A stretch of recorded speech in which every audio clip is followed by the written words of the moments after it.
السلام عليكم ورحمة الله وبركاته. إن الحمد لله نحمده ونستعينه ونستغفره ونؤمن به ونتوكل عليه ونعوذ بالله من شرور أنفسنا ومن سيئات أعمالنا من يهده الله فلا مضل له ومن يضلله فلا هادي له ونشهد أن لا إله إلا الله وحده لا شريك له ونشهد أن سيدنا وسندنا وحبيبنا وشفيعنا وطبيبنا وطبيب قلوبنا وأولانا ومولانا محمدا عبده ورسوله الذي أرسله بالحق إلى الخلق بشيرا ونذيرا وداعيا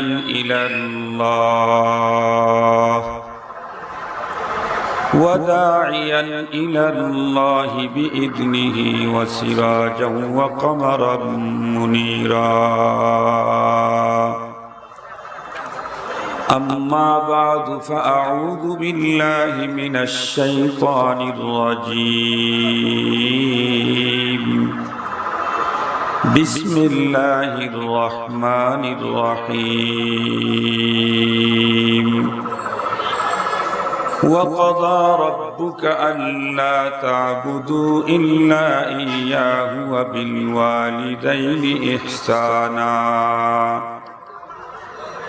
إما يبلغن عندك الكبر أحدهما أو كلاهما فلا تقل لهما أف ولا تنهرهما وقل لهما قولا كريما واخفض لهما جناح الذل من الرحمة وقل رب ارحمهما كما ربياني صغيرا وقال صاحب القرآن صلى الله عليه وسلم رضا الله في رضا الوالدين وسخط الله في سخط الوالدين وقال سيد الأنام صلى الله عليه وسلم إن الجنة تحت أقدام الأمهات صدق الله مولانا العظيم وصدق رسوله النبي الأمي الكريم ونحن على ذلك لمن الشاهدين والشاكرين والذاكرين والحمد لله رب العالمين. اللهم صل على سيدنا مولانا محمد وعلى آله وأصحابه وبارك وسلم. يا رب صل وسلم دائما أبدا على حبيبك خير الخلق كلهم بلغ العلا بكماله كشف الدجى بجماله حسنت جميع خصاله صلوا عليه وآله محبت جرأة بلغ العلا بكماله كشف الدجى بجماله حسنت جميع خصاله صلوا عليه وآله صدر محترم অধ্যকার নরসিংদী জেলার ঐতিহ্যবাহী খালেস দ্বীনি বিদ্যাপীঠের অন্যতম জামিয়া ইসলামিয়া দারুল উলুম শাহে প্রতাপ এর দাওরায়ে হাদিস ও হিফজ সমাপনী ছাত্রদের দস্তারে ফজিলত উপলক্ষে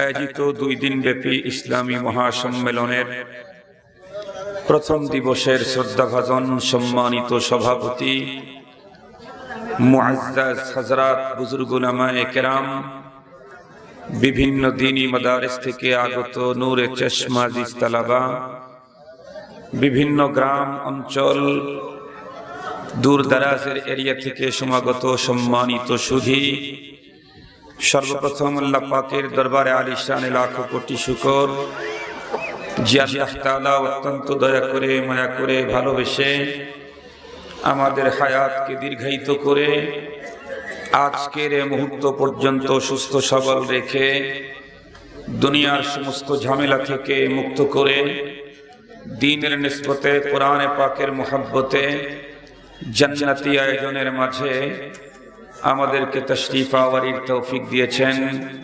সে আল্লাহ পাকের দরবারে আমরা সকলে শুকরগুজার হচ্ছি। জবান খুলে ভক্তি সহকারে মুহাব্বত নিয়ে দিল থেকে আবেগের সাথে উচ্চ কণ্ঠে সমস্বরে সকলেই পড়ে নেই আলহামদুলিল্লাহ। সম্মানিত উপস্থিতি, আপনারা এতক্ষণ পর্যন্ত হযরত উলামায়ে কেরামদের জবান থেকে অত্যন্ত গুরুত্বপূর্ণ দ্বীনি দিক নির্দেশনামূলক আলোচনা শুনতেছিলেন। মাহফিলের এই পর্যায়ে আল্লাহ তাআলা আমার মতো একজন অযোগ্যকে আপনাদের খিদমতে উপস্থিত করে দিয়েছেন। আমিও আল্লাহ পাকের উপরে পূর্ণ আস্থা রেখে তাঁর কালামে মাজিদ থেকে কিছু অংশ তেলাওয়াত করার সৌভাগ্য পেয়েছি। নবী করিম সাল্লাল্লাহু আলাইহি ওয়াসাল্লামের অসংখ্য অগণিত আহাদিসে মুবারাকা থেকে বহুল পঠিত দুখানা হাদিসও পাঠ করেছি। আল্লাহ তাআলা যদি আমাকে তৌফিক দান করেন, তার দয়া যদি শামিলে হাল হয়, তিলাওয়াতকৃত কোরআনে পাকের অংশ ও পঠিত হাদিস দ্বয়কে সামনে নিয়ে একটি সাবজেক্টের উপরে খুব বেশি সময় না, সংক্ষিপ্ত সময়ে জরুরি কিছু দ্বীনি আলোচনা করব। আপনারা দোয়া করেন যাতে করে আল্লাহ তাআলা আমাকে তথ্য সমৃদ্ধ, ইখলাসপূর্ণ, আজকের প্রয়োজনে অতীব জরুরি দ্বীনি আলোচনার তৌফিক দান করেন। সম্মানিত সুধী, অনেকেই হয়তো বুঝতে পেরেছেন আজকে আমার আলোচনার সাবজেক্ট কি হতে পারে। আমি গত মাসের 1ম তারিখে আপনাদের নরসিংদীর একটি প্রতিষ্ঠানের বার্ষিক অনুষ্ঠানে উপস্থিত হয়ে সেখানে সন্তানের হকের উপরে দীর্ঘ আলোচনা করেছিলাম। সেই আলোচনায় যারা উপস্থিত ছিলেন তাদের মতো অনেক শ্রোতা তাদের ভিতরে আজকের এই মাহফিলে এসেছেন। তাদের চেহারা দেখে আমি বুঝতে পেরেছি। এই জন্যে আজকে আরেকটা হক নিয়ে আপনাদের খেদমতে আলোকপাত করতে চাই। আজকে আমি যে হকটি নিয়ে আলোচনা করব, এটি নিয়ে বাংলাদেশে অনেক আলোচনা হয়ে থাকে, আপনারাও জীবনে বহুবার শুনেছেন। আজকে আবারও শুনলে নেকি যদি নাও হয়, কমপক্ষে গুনাহ হওয়ার তো সম্ভাবনা নাই, নাকি বলেন? সম্মানিত সুধী, বরং কোরআনে পাকের আয়াত, নবী আলাইহিস সালামের হাদিসের বর্ণনা যদি হয়, তাহলে নেকি নেকি, শুধু এটাকে গ্রহণ করার পদ্ধতি ঠিক রাখতে হবে। সম্মানিত সুধী, কথাগুলি খুব ভালো করে বুঝবেন। একটা জিনিস খুব দামি হলেও সেখান থেকে উপকৃত হওয়ার জন্য স্বতন্ত্র কিছু নিয়ম আর পদ্ধতি থাকে। যত দামি জিনিসই হোক, ও থেকে উপকৃত হতে চাইলে ওর স্বতন্ত্র কিছু নিয়ম আর পদ্ধতি থাকে। পদ্ধতি যদি কেউ মিস করে, ভুল করে, ফেল করে, তাহলে বহু দামি জিনিস থেকেও উপকৃত হওয়ার পরিবর্তে অপকারের শিকার হতে হয়। সম্মানিত শুধু দ্বীনি আলোচনা, এটা অনেক নামি দামি জিনিস, অনেক দামি জিনিস। দ্বীনি আলোচনার মজলিস, নবী আলাইহিস সালাম এটাকে জান্নাতের বাগান বলেছেন। জান্নাতের বাগান বলেছেন মহানবীজি। সম্মানিত সুধী, অনেক অনেক অনেক দামি জিনিস পৃথিবীতে। জান্নাতের বাগান এটা তো অনেক দামি জিনিস, তবে এ থেকে উপকৃত হওয়ার জন্য স্বতন্ত্র কিছু নিয়ম আছে, পদ্ধতি আছে। তার ভিতরে একটা নিয়ম জেনারেল নিয়ম, সেটি দ্বীনের যে কোনো বিষয় থেকে কেউ যদি উপকৃত হতে চায়, তাহলে তাকে দ্বীনের প্রতিটি কাজ করতে হবে ইখলাসের সাথে। ঠিক বললাম? ইখলাস বিহীন কোনো আমলের দাম আল্লাহর কাছে নেই। ইখলাসের অর্থই তো হলো আল্লাহর ওয়াস্তেই হতে হবে। ইখলাসের অর্থই তাই। সুতরাং যেটি ইখলাস ছাড়া হয় না, তার অর্থই হলো আল্লাহর ওয়াস্তে হয় নাই। তো যেই কাজ আল্লাহর ওয়াস্তে হয় নাই, সেই কাজ থেকে আল্লাহর পক্ষ থেকে কিছু পাওয়ার আশা করাও যায়। এটা একদম নরমাল কথা, ইজি কথা, স্বাভাবিক কথা। আল্লাহর কাছ থেকে কিছু পাইতে চাইলে আমার কাজটা তার জন্য হতে হবে, নাকি বলেন? আমার কাজ যদি তার জন্য না হয়, উনি আমাকে কি দিবেন, কেন দিবেন? সম্মানিত সুধী, এই জন্য যিনি বয়ান করবেন তারও ইখলাস থাকতে হবে, যারা বয়ান শুনবেন তাদেরও ইখলাস থাকতে হবে, যারা মাহফিলের আয়োজন করবেন তাদেরও ইখলাস থাকতে হবে। যদি আয়োজকের ইখলাস না থাকে, যদি বক্তার ইখলাস না থাকে, যদি শ্রোতার ইখলাস না থাকে, মানুষ যদি কয়েক কোটিও হয়, আয়োজন যদি বিশ্ব সেরাও হয়, মানুষ যদি ওয়াজ শুনতে শুনতে পেট ফুলে ফেটেও বের হয়ে যায় ওয়াজ, তাতে মালিকের কাছ থেকে কিছু পাওয়ার সম্ভাবনা নাই। এই জন্যে প্রথমে আমাদের দিল ঠিক করতে হবে, নিয়ত শুদ্ধ করতে হবে যে আমার আজকের আশা, আজকের বসা, আজকের আয়োজন, আজকের আমার ওয়াজ করা, আজকের আমার ওয়াজ শোনা, এর টার্গেট আমি আল্লাহর সন্তুষ্টি অর্জন করতে চাই। ঠিক বললাম? আল্লাহ তাআলা আমাকে, আপনাদের সকলকেই আল্লাহর সন্তুষ্টি অর্জনে ধন্য করুক।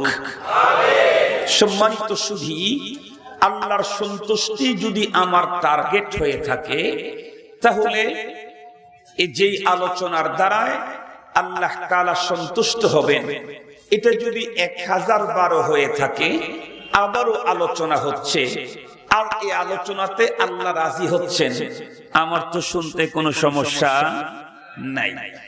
আমি আজকে হক সংক্রান্ত আলোচনা করব। আজকে আমার আলোচনার বিষয়বস্তু পিতা মাতার হক। আবারও বলছি, আজকে আমার আলোচনার বিষয়বস্তু পিতা মাতার হক। সম্মানিত সুধী, হক সংক্রান্ত আলোচনা কেন বেছে নিলাম? তার সবচেয়ে বড় কারণ নবী করিম সাল্লাল্লাহু আলাইহি ওয়াসাল্লাম হাদিসে পাকের ভিতরে ইরশাদ করেছেন। আমাদের নবীজি বলেন, ও সাহাবায়ে কেরাম, তোমরা জানো কি কিয়ামতের মাঠে, হাসরের ময়দানে সবচেয়ে নিঃস্ব, দুস্থ, অসহায়, গরীব কে হবে? সাহাবায়ে কেরাম উত্তর করলেন, আল্লাহু ওয়া রাসূলুহু আ'লাম, আল্লাহ এবং তার রাসূল ভালো জানেন। নবী আলাইহিস সালাম বললেন, কিয়ামতের মাঠে, পরপারে, হাসরের মাঠে সবচেয়ে দুস্থ হবে ওই ব্যক্তি, যেই ব্যক্তির সামনে নেকির স্তূপ, বিশাল পাহাড় সম স্তূপ হাজির করা হবে। লোকটা তার নেকির স্তূপের দিকে চেয়ে বড় আনন্দিত হবে, ভাবতে থাকবে আজকের দিনে আমার চাইতে বড় আর কেউ নাই। কিন্তু এই লোকটার ব্যাপারে আসমানের মালিক ফয়সালা দেওয়ার আগ মুহূর্তেই ডান দিকে বাম দিকে কিছু লোক সিরিয়াল হয়ে দাঁড়িয়ে যাবে।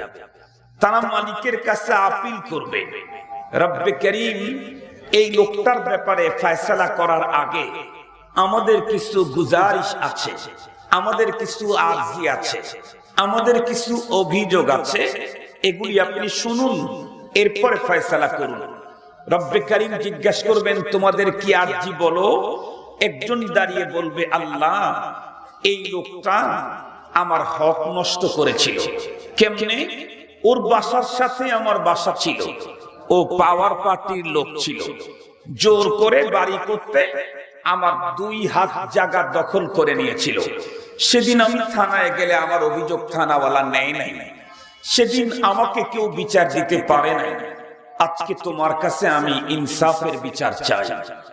বলুন তো দেখি, সেই দিন বিশাল বড় নেকির স্তূপ, কারণ কোটি কোটি টাকা দান করেছে, আল্লাহকে সিজদা করেছে, তাসবিহাত অনেক পড়েছে, কোরআনে পাকের তিলাওয়াত করেছে, মাদ্রাসায় টাকা দিয়েছে, মসজিদে সহযোগিতা করেছে, গরিব অসহায় দুস্থদেরকে সহযোগিতা করেছে, অনেক নেকির কাজ করে অনেক নেকি নিয়েই হাসরের ময়দানে উঠেছে।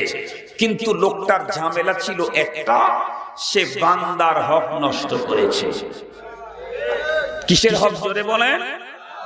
বান্দার হক নষ্ট করেছে। আমরা জানি হক হলো 2 প্রকার, একটা হলো আল্লাহর হক আর একটা হলো বান্দার হক। খুব ভালো করে বুঝবেন, আল্লাহ যেহেতু আমাদের স্রষ্টা, এই জন্য তার হকের গুরুত্ব সবচেয়ে বেশি। আমার শব্দগুলি বুঝার চেষ্টা করবেন। আল্লাহ যেহেতু স্রষ্টা, এই জন্য আল্লাহর হকের গুরুত্ব সবচাইতে বেশি। কিন্তু আল্লাহ যেহেতু স্রষ্টা, উনি যেহেতু মহান, তার দয়াও মহান। একজন মানুষ 70 বছর পর্যন্ত আল্লাহর হক নষ্ট করেই চলেছে, মাত্র 70 মিনিট সময় পেয়েছে মরণের আগে।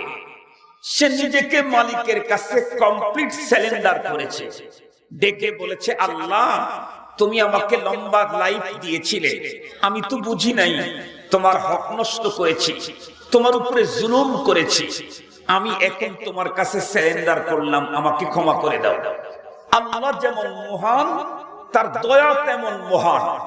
70 বছর পুরাটাই আল্লাহর হক নষ্ট করলেও 70 মিনিট মরণের আগে সময় পেলে আল্লাহর সাথে একান্ত সারেন্ডার করলে 70 মিনিটেই 70 বছরের হক ক্ষমা পাওয়া যায়।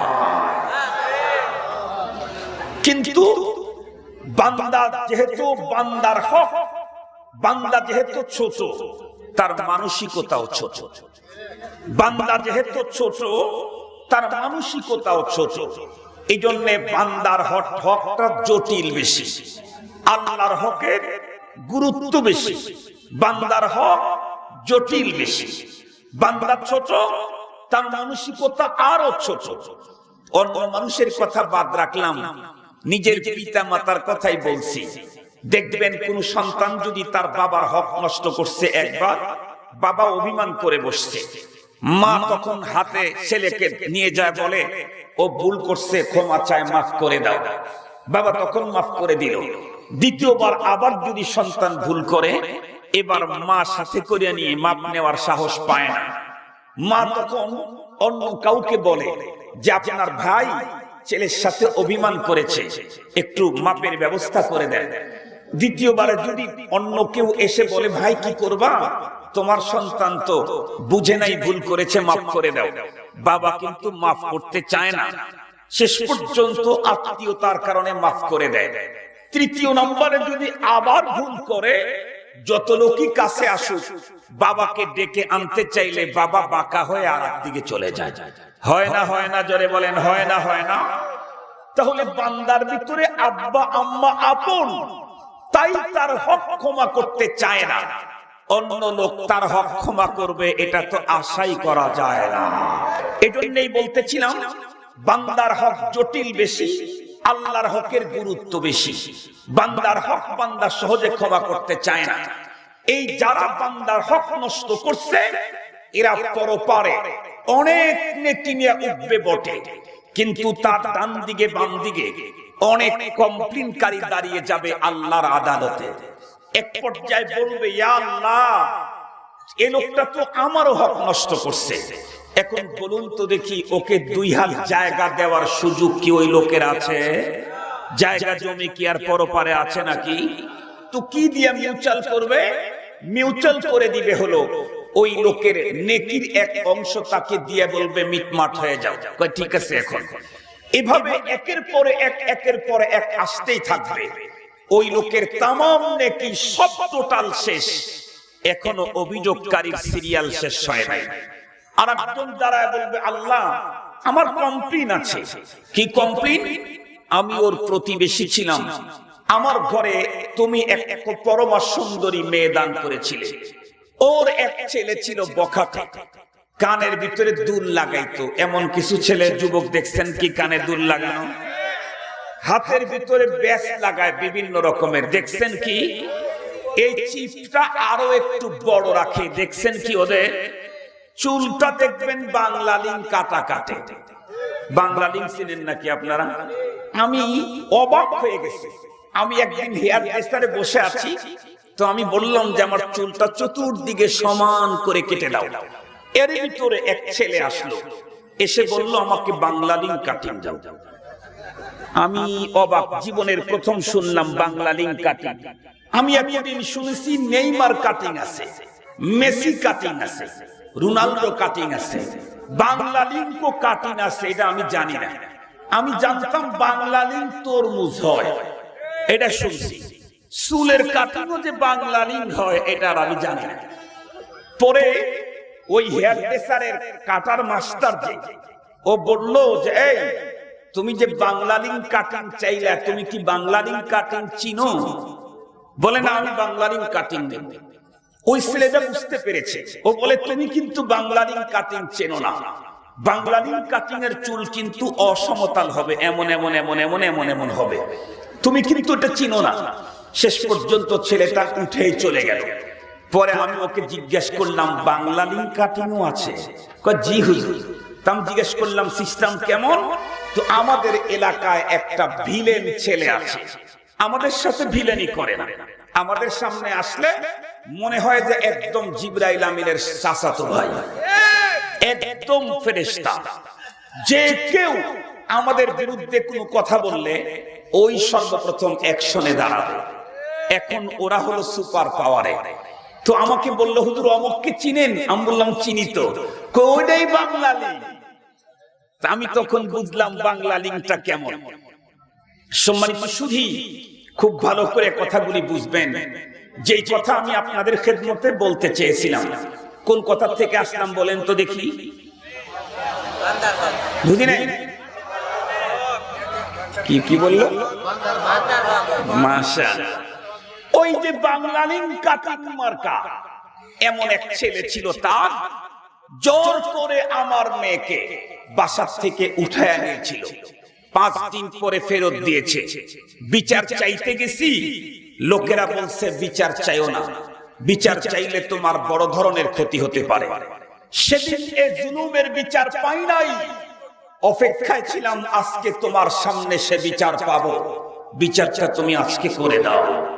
আসমানের মালিক ও যে অপকর্ম করেছে এর উপরে আসমানের মালিক নিজে তো নিজের চোখে দেখেছেন, এছাড়া পরপারে বিচার করার জন্য এক্সট্রা 4টা সাক্ষীও ঠিক করে রেখেছেন। কে? এমনি একটু জোরে বলেন না কেন? সবকিছু দেখতেছেন কে? নিজে দেখেছেন। এরপরে প্রতিটি মানুষের অপকর্মের উপরে আল্লাহ তার আদালতে বিচার করার জন্য এক্সট্রা 4টা সাক্ষী ঠিক করে রেখেছেন। 4 সাক্ষী, এরা দাঁড়াবে, সাক্ষী দিবে হ্যাঁ এ লোকের কথা মুকদ্দমা সঠিক। বিচার হবে, মিউচুয়াল করবে কি দিয়ে? নেকির পুরাটাই তো শেষ, তখন তাকে অন্যের গুনাহগুলি ওর ঘাড়ে চাপায় দেওয়া হবে। যেই পরিমাণে নেকির পাহাড় জমেছিল, বান্দার হক নষ্ট করার কারণে সব খোয়া গিয়ে সেই পরিমাণে গুনার পাহাড় ওর অ্যাকাউন্টে জমা হলো। নবীজি বলেন, এর চাইতে বড় হত দরিদ্র অসহায় নিঃস্ব আল্লাহর পরকালের মাঠে আল্লাহর বান্দাদের ভিতরে কেউ থাকবে না। এই জন্য মনে রাখতে হবে, আল্লাহর হক গুরুত্ব বেশি, বান্দার হক জটিল বেশি। বান্দার হকের ভিতরে আমার তো মনে হয় সবচেয়ে বড় হকদার বান্দার হকের ভিতরে নবীর হক, নাকি বলেন? দ্বিতীয় নম্বরে বান্দার হকের ভিতরে সবচেয়ে বড় হকদার মা আর বাবার হক। আমি আজকে নবীজির হকের কথা বর্ণনা করব না, আমি আজকে আপনাদের খেদমতে পিতা মাতার হকের কথা বর্ণনা করব। কেন? এটা সবচেয়ে বড় জটিল। কেমন জটিল একটু পরেই বুঝতে পারবেন। এই বিষয়টাকে বর্ণনা করার জন্য কোরআনে কারীম থেকে আমি আল্লাহ পাকের কালাম থেকে কিছু পড়েছি। আল্লাহ তাআলা বলেন, ওয়া কাদা রাব্বুক, তোমার রব চূড়ান্ত ফয়সালা করেছেন, আল্লাহ তা'বুদু ইল্লা ইয়্যাহ, আল্লাহ ছাড়া কাউকে ইবাদত করতে পারবা না। এটা আল্লাহ পাকের চূড়ান্ত ফয়সালা। শুধু ফয়সালা না চূড়ান্ত ফয়সালা? চূড়ান্ত ফয়সালার উপরে কি আরো কোনো আপিল চলে? চূড়ান্ত ফয়সালার উপরে কোনো আপিল চলে না। ফয়সালার উপরে আপিল চলে, চূড়ান্ত ফয়সালার উপরে আর কোনো আপিল চলে না। আল্লাহ বলেন, কাদা রাব্বুক, তোমার রব চূড়ান্ত ফয়সালা করেছে, আল্লাহ ছাড়া কারো ইবাদত করতে পারবা না, আল্লাহ ছাড়া কারো নামে মান্নত মানতে পারবা না, আল্লাহ ছাড়া কারো সামনে মস্তক অবনত করতে পারবা না। আল্লাহ ছাড়া যদি কেউ তোমাদেরকে তাদের সামনে তোমাদের মস্তক অবনত করতে বলে, তাহলে বুঝতে হবে এই হলো আল্লাহর দুশমন। এর কাছে গেলে আল্লাহ হারায়, আল্লাহকে হারানো যেতে পারে, আল্লাহকে পাওয়া যাবে না। এই জন্য প্রথম নাম্বার কথা, আল্লাহ তার নিজের হকের কথা বর্ণনা করেছেন। পরবর্তীতে বলেন, ওয়া বিল ওয়ালিদাইনি ইহসানা, তোমরা তোমাদের পিতা মাতার সঙ্গে ইহসান করো। এটা আল্লাহর চূড়ান্ত ফয়সালা। ইম্মা ইয়াবলুগান্না ইনদাকাল কিবার আহাদুহুমা আও কিলাহুমা ফালা তাকুল লাহুমা উফফিন ওয়ালা তানহারহুমা ওয়া কুল লাহুমা কাওলান কারীমা। আল্লাহ বলেন, তোমাদের কাছে পিতামাতার দুইজনের যে কোনো একজন অথবা দুজনই যদি বার্ধক্য অবস্থায় উপনীত হয়, তাহলে এ ভাই ভালো করে তর্জমা শুনেন, তাহলে পিতামাতার বার্ধক্য জনিত অশুভ আচরণের কারণে তুমি বিরক্ত হয়ে কখনো বলতে পারবা না। আবারও বলছি, তোমাদের কারো কাছে যদি পিতামাতার দুইজন অথবা যে কোনো একজন বার্ধক্যে উপনীত হয়, পিতামাতার বার্ধক্য জনিত কারণে অশুভ আচরণে তুমি দুঃখ আর ব্যথাতে মা বাবার সামনে তুমি নিজেই বলতে পারবা না, বিরক্তের কোনো শব্দ প্রকাশ করতে পারবা না। তোমার আচরণে আব্বা বলবে, তাহলে তো আরশ কেঁপে যাবে। তোমার আচরণে মা যদি বিরক্ত হয়ে ব্যথা পেয়ে বলে, তাহলে তো আরশ কেঁপে যাবে। তোমার আচরণে মা বলবে, এটি না। তোমার আচরণে আব্বা বলবে, এটাও না। আব্বা বার্ধক্যজনিত কারণে তোমাকে অনেক অশুভ আচরণ করবে তোমার সঙ্গে। তার অশুভ আচরণের কারণে তুমি নিজেই বিরক্ত হয়ে শব্দ বলতে পারবা না। মনে থাকবে কি তর্জমা? মনে থাকবে তো? ওয়ালা তানহারহুমা, বারবার তোমাকে কোনো বিষয়ে বিরক্ত করতেছে, তুমি এখন তাকে ধমক দিতে পারবা না, তাকে ধমক দিতে পারবা না। ওয়া কুল লাহুমা কাওলান কারীমা, ভদ্র সুলভ কথা বলো, বিনয়ের সাথে কথা বলো, নম্র কথা বলো, আদরের কথা বলো, মুহাব্বত মাখা কথা বলো। তারপরে ওয়াকুর রব্বিরহামহুমা কামা রাব্বায়ানি সগীরা। এরা যখন মরে গেল, দোয়া যখন তুমি করবে তখন বলো, আয় আল্লাহ, আমার পিতামাতা দুইজনকে অনুরূপ দয়া করো। এর আগেও কিছু আয়াত আছে, ওয়াখফিজ লাহুমা জানাহাদ দুল্লি মিনার রাহমা। আল্লাহ পাক বলেন, এই সন্তান, তুমি তোমার মা আর বাবার জন্য তুমি তোমার দুইটা ডানাকে বিছিয়ে দাও, মায়ার ডানা বিছাও। ওয়াখফিজ লাহুমা জানাহাদ দুল্লি মিনার রাহমা। সহজ মিসাল দিয়ে বলি, আমাদের দেশের মুরগি আছে না, বাচ্চা দেয় না, কখনো যদি আকাশের ভিতরে কোনো কাক অথবা চিল একবার ছোঁ মারে, মা এক কিচিমিচি সুরে তার বাচ্চাদেরকে ডাকতে থাকে।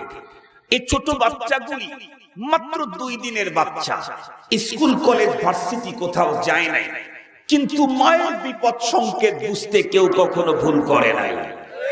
আওয়াজ দিতেই সবগুলি দৌড়ে মার পাখার নিচে আসে। মা 2 ডানা দিয়ে বাচ্চাদেরকে পাখা দিয়ে এমন ভাবে ঢেকে রাখে যাতে করে কোনো চিল অথবা কাক ছোঁ মেরে মায়ের ডানা যদি ছিঁড়েও নিয়ে যায়, এরপরেও যাতে কোনো সন্তান আক্রান্ত না হয়। আল্লাহ বলেন, তুমি তোমার মার বাবা বার্ধক্য অবস্থায় পৌঁছে গেলে তাদের শান্তি সমৃদ্ধি, তাদের সুখ আরাম পৌঁছাবার জন্য তুমি তোমার ডানাকে এভাবেই বিছিয়ে দিয়ে রাখো। প্রয়োজনে তোমার অঙ্গ ক্ষত বিক্ষত হবে, কিন্তু মা পর্যন্ত যেন, আব্বা পর্যন্ত দুঃখ যেন না পৌঁছে। ওয়াখফিজ লাহুমা জানাহাদ দুল্লি মিনার রাহমা ওয়াকুর রব্বিরহামহুমা। মা বাবা যখন মরে গেল, এখন তুমি দোয়া করো, আয় আল্লাহ, এ আব্বা আম্মা আমাকে ছোটবেলায় যেমন আদর সোহাগ ভালোবাসা দিয়ে লালন করেছে, তুমি আমার আব্বা আম্মাকে অনুরূপ আদর সোহাগ ভালোবাসা দিয়ে এদেরকে কবরের জগতে লালন করো। এটা হলো কোরআনে পাকের সরল তরজমা। অনেক মজার কথা শুনতে পারবেন ইনশাআল্লাহ। হাদিসের ভিতরে যে 2টি হাদিস পড়েছি, এক হাদিসের ভিতরে নবীজি বলেন, আল্লাহর সন্তুষ্টি পিতামাতার সন্তুষ্টির ভিতরে, আল্লাহর অসন্তুষ্টি পিতামাতার অসন্তুষ্টির ভিতরে। কি বোঝা গেল? পৃথিবীর কোন সন্তান, তুমি কি আল্লাহকে কন্ট্রাক্ট করতে চাও, তাহলে তুমি তোমার আব্বা আম্মাকে আগে কন্ট্রাক্ট করো। আব্বা আম্মা তোমার কন্ট্রাক্ট হলে আসমানের মালিক কন্ট্রাক্ট হওয়া একদম সহজ। পিতা মাতাকে কন্ট্রাক্ট করা ছাড়া, তাকে আপন করা ছাড়া, আল্লাহকে আপন করার কন্ট্রাক্ট করার কোন সিস্টেম, একটু জোরে বলেন, নাই। নবীজি আরেক হাদিসের ভিতরে কি বললেন? ইন্নাল জান্নাতা তাহতা আকদামিল উম্মাহাত। জান্নাত হলো মা আর বাবার পায়ের নিচে। তুমি কোথায় সন্ধান করো জান্নাত? কোন বাবার দরবারে গেলা গরু নিয়া? মা তোমার ঘরে বসে আছে, একটু আপেল খেতে চায়, মাত্র 90 টাকা কেজি। মার কাছে নিয়ে গেলেই তো জান্নাত পাইতা। 90 টাকার আপেলের পরিবর্তে 90,000 টাকা দিয়ে গরু নিয়ে বাবার দরগায় গেলে কখনো জান্নাত খুঁজে পাওয়া যায় না। 90 টাকার পরিবর্তে 90,000 টাকার গরু নিয়েও বাবার দরবারে গেলে কখনো জান্নাত খুঁজে পাওয়া, জোরে বলেন না কেন, খুঁজে পাওয়া যায় না। আম্মা বাবাকে কন্ট্রাক্ট করা ছাড়া আসমানের মালিককে কন্ট্রাক্ট করার কোন সিস্টেম নাই। এটি হলো আমার কোরআনে পাক এবং তিলাওয়াতকৃত হাদিসের সরল তরজমা। এবারে আসুন, হযরত উলামায়ে কেরাম এই সমস্ত আয়াতে কারিমা মন্থন করে, কোরআনে পাককে গবেষণা করে, আহাদিসে নববীকে মন্থন করে পিতা মাতার জন্য হক বয়ান করেছেন 14টি। কয়টি হক? আবার বলেন, 14টি।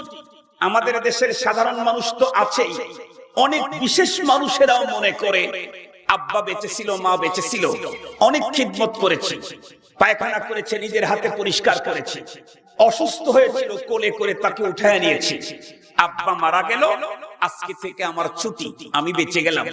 নো নো নো, এটা আপনার ধারণা হতে পারে। শরীয়ত আর কোরআন বলে দিয়েছে, তোমার আব্বা মরে গেলে আব্বার হক শেষ হয় না। যেদিন তুমি মরবা সেই দিন আব্বা আম্মার হক শেষ হবে। আব্বা মরলেই আব্বার হক শেষ হয় না, মা মরে গেলেই মায়ের হক শেষ হয় না। বরং আব্বা আম্মা বেঁচে থাকতে হক হলো 7টা, আব্বা আম্মা মরে গেলে হক আরো 7টা। টোটাল কতগুলি? 14টি।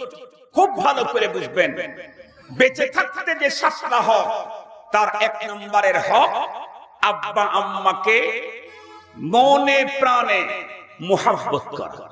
1 নম্বরের হক আব্বা আম্মাকে মনে প্রাণে মুহাব্বত করা, এটা 1 নম্বরের হক।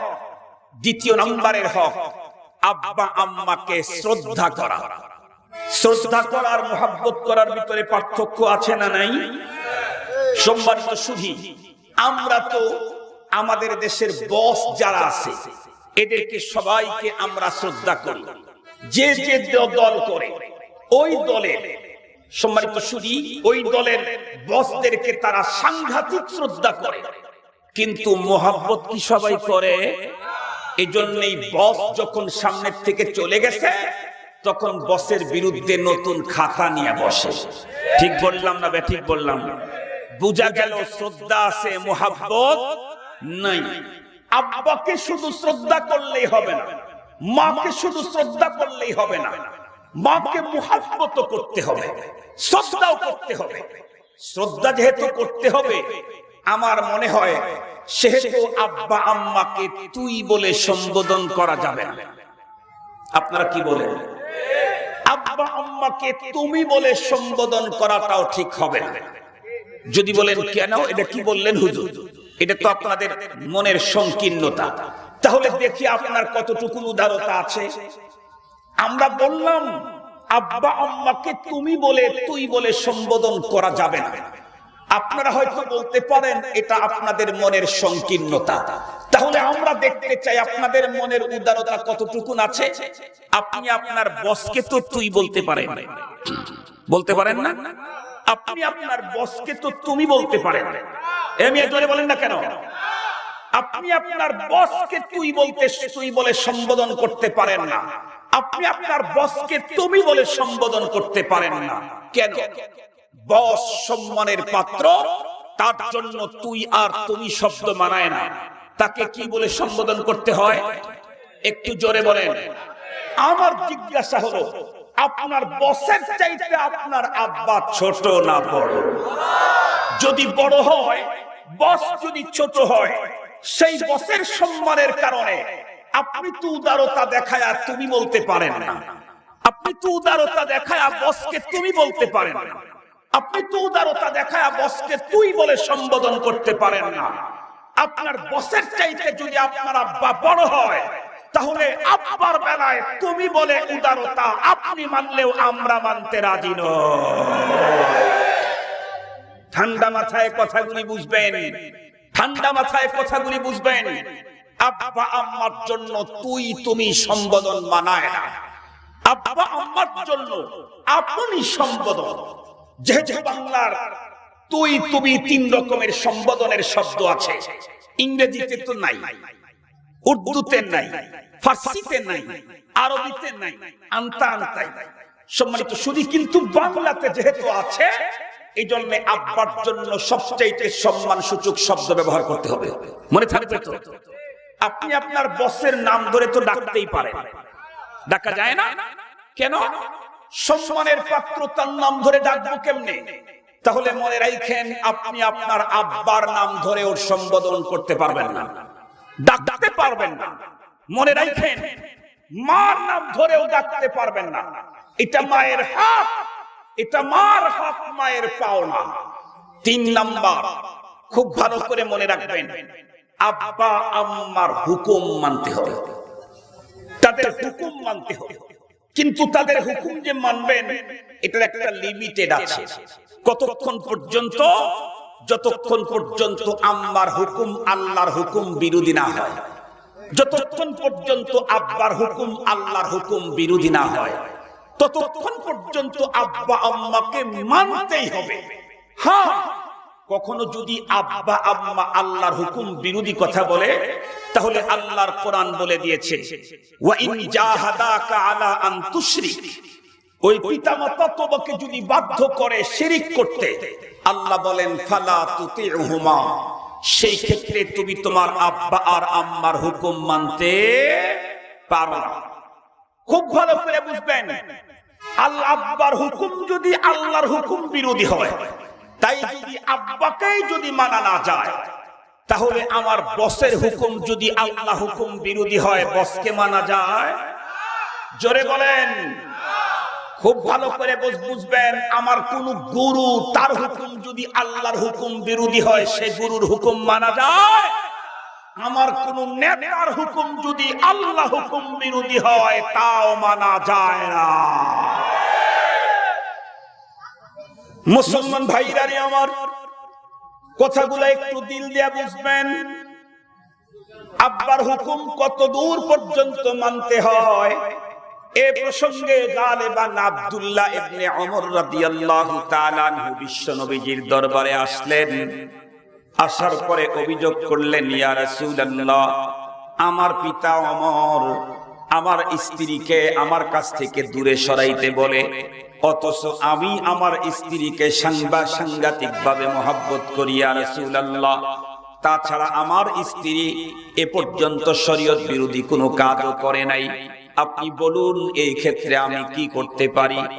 বিশ্বনবীজি দেখে বললেন, তুমি তোমার আব্বার হুকুম মেনে নাও। আব্বার হুকুমের কত গুরুত্ব। স্ত্রী শরীয়ত বিরোধী কোনো কাজ করে নাই, এরপরেও আব্বা তাকে চয়েস করতেছে না, বলতেছে তুমি তোমার স্ত্রীকে ছেড়ে দাও।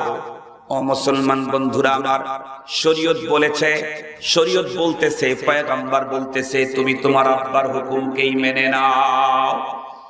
কিন্তু যদি কখনো এমন হয় তোমার আব্বা এমন অর্ডার করলো, যেই অর্ডারের কারণে আল্লাহ পাকের হুকুম আর শরীয়ত লঙ্ঘিত হয়, তাহলে আল্লাহ পাক বলেন ফালা তুতিহুমা, সেই ক্ষেত্রে তুমি তোমার আব্বাকে কখনোই মান্য করতে পারো না। মুসলমান ভাইরা আমার, শুধু এতটুকুনি নয়, খুব ভালো করে বুঝবেন, এরপরে আব্বা আম্মার বন্ধুরা আবার অনুকরণ করা, এরাও বন্ধুরা আমার আরো একটা হক। খুব ভালো করে বুঝবেন, শুধু এতটুকুন না, আব্বা আম্মার খেদমত করতে হবে বন্ধুরা আমার, এটাও আল্লাহ পাকের পক্ষ থেকে আমাদের উপরে আর একটা হক। ও মুসলমান, শুধু খেদমত করলে যথেষ্ট হবে না, বরং আব্বা আম্মাকে স্বাচ্ছন্দ্যে থাকার জন্য ফিকির করতে হবে সদা সর্বদা। আব্বা আম্মাকে শেষ আরাম পৌঁছানোর ব্যবস্থা করতে হবে। খেদমত তো করেন, অতিরিক্ত স্বাচ্ছন্দ্যে থাকার ব্যবস্থা ফিকির করতে হবে। যেমন মনে করেন শীতের মৌসুম, আব্বার জন্য সোয়েটার কিনে দিয়েছেন, উন্নত কম্বল কিনে দিয়েছেন, কিন্তু আপনার যদি অ্যাবিলিটি থেকে থাকে, ইদানিং কালে ইলেকট্রনিক্স অনেক সামগ্রী দুনিয়ার ভিতরে বন্ধুরা আমার বের হয়েছে, তার ভিতরে একটা হলো বন্ধুরা আমার রুম হিটার বের হয়েছে। আপনি যদি দেখেন, আপনি রুম হিটার কেনার মতো যোগ্যতা আছে, মাকে আব্বাকে তোষকার বন্ধুরা আমার উপরের ল্যাপ কম্বল সবই কিনে দিয়েছেন, এমনকি উন্নত সোয়েটার কিনে দিয়েছেন। এরপরেও আব্বা আম্মার রুমটাকে যদি গরম করে রাখা যায়, শীতের দিনে আব্বা আম্মা একটু বেশি স্বাচ্ছন্দ্য বোধ করবে। আর আপনার রুম হিটার কেনার মতো যোগ্যতাও আছে, শরীয়ত বলে দিয়েছে আব্বা আম্মার জন্য রুম হিটারের ব্যবস্থা করতে হবে। আল্লাহু আকবার। কোথায় আছি আমরা? কোথায়? পিতামাতার হক আর পাওনা কোথায়? আমার শক্তি আছে, আব্বা আম্মাকে একটু বেশি স্বাচ্ছন্দ্যে রাখার মতো সুযোগ আছে, ব্যবস্থা আছে, আমার শক্তিও আছে। শরীয়ত বলে দিয়েছে খেদমত তো তুমি করেছো, এক্সেস অতিরিক্ত স্বাচ্ছন্দ্যে থাকার মতো ব্যবস্থা করতে হবে। তুমি মনে রেখো, তোমার সন্তানের জন্য তুমি 15টা খেলনা গাড়ি অমুক তমুক বাসায় কিনে দিয়েছো, এরপরে তুমি যখন বাইরে বের হচ্ছিলে, সন্তান তোমাকে ডেকে বলল, আব্বু অমুক আঙ্কেল তার ছেলের জন্য একটা সুন্দর গাড়ি কিনে নিয়ে এসেছে, ওই আব্বু তুমি দাঁড়াও আমি তোমাকে দেখাই। এই বলে ছেলে দৌড়ে গিয়ে ওর আন্টির কাছ থেকে গাড়িটা নিয়ে এসে আপনাকে দেখালো। আপনি খুশিতে আত্মহারা হলেন, ছেলেকে টান দিয়ে কোলে উঠায় নিলেন, চুমু খেলেন, বললেন ও বাবু তুমি থাকো, বাবা তুমি থাকো, আমি আজ 2 দিনের ভিতরে যেখান থেকে হোক তোমাকে গাড়িটাই কিনে দেব। আমি আপনাকে জিজ্ঞাসা করতে চাই, ছেলের তো গাড়ির অভাব নাই, এরপরেও এক্সেস আরেকটা গাড়ির আবেদন করলো, আপনি সেটি কিনে দেওয়ার জন্য স্বতঃস্ফূর্ত, আপনি 100% চেষ্টা করতেছেন। এ ছেলে কি আপনার জন্য 2 রাত্রি জেগেছিল? এ সন্তান কি তামাম রাত আপনার পায়ে তেল মালিশ করেছিল? আপনার ঘরের ভিতরে যে পড়ে আছে মা, সে তো আপনার জন্য কত রাত জেগে ঘুম নষ্ট করেছে। বাবা তামাম রাত আপনার পায়ে তেল লাগাইছে, মা গরম গরম নেকড়াগুড়ি গরম করে প্রথমে তার গালের সাথে লাগায়া গরমকে নরমাল করে তারপরে আপনার পায়ে লাগাইছে।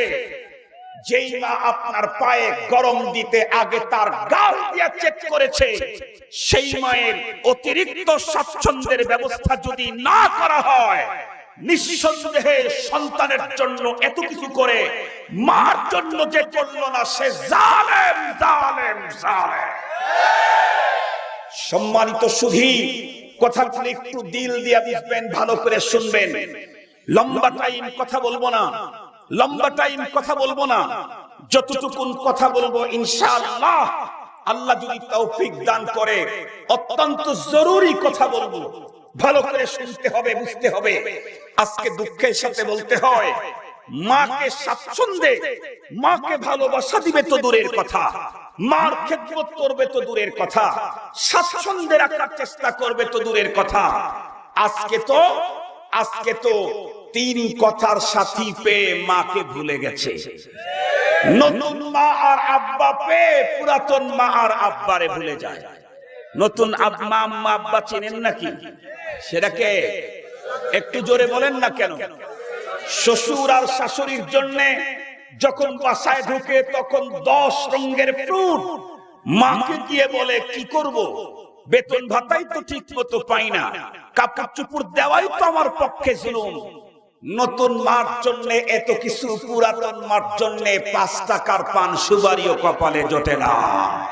এরকম আছে না নাই? মনে রাখবেন, ও একটা বড় জালেম। এদেশের সরকার যদি জনগণের উপরে জুলুম করে, তার জুলুমের চাইতে যে সন্তান তার মার বাবার উপরে জুলুম করে, ওই বড় জালেম। সম্মানিত সুধী, আমরা তো শুধু আরেকজনের জুলুমকে মজায় ভরে দেখি, তাদের বিরুদ্ধে কথা বললে স্লোগানের পরে স্লোগানে আকাশ ফাটায় ফেলি। আমার কর্মের বিরুদ্ধে যখন বক্তব্য হয় তখন মুখে কোনো আওয়াজ বের হয় না। আরেকজনেরটা শুনতে বড় মজা, আরেকজনেরটা বলতেও বড় মজা। অমুক এটা করলো, অমুক সেটা করলো, এটা শুনতেও মজা, বলতেও মজা। আমার ভিতরে যে আছে এমন হাজার হাজার, এটা বুঝতেই চাই না। ঠিক বললাম না? ঠিক বললাম?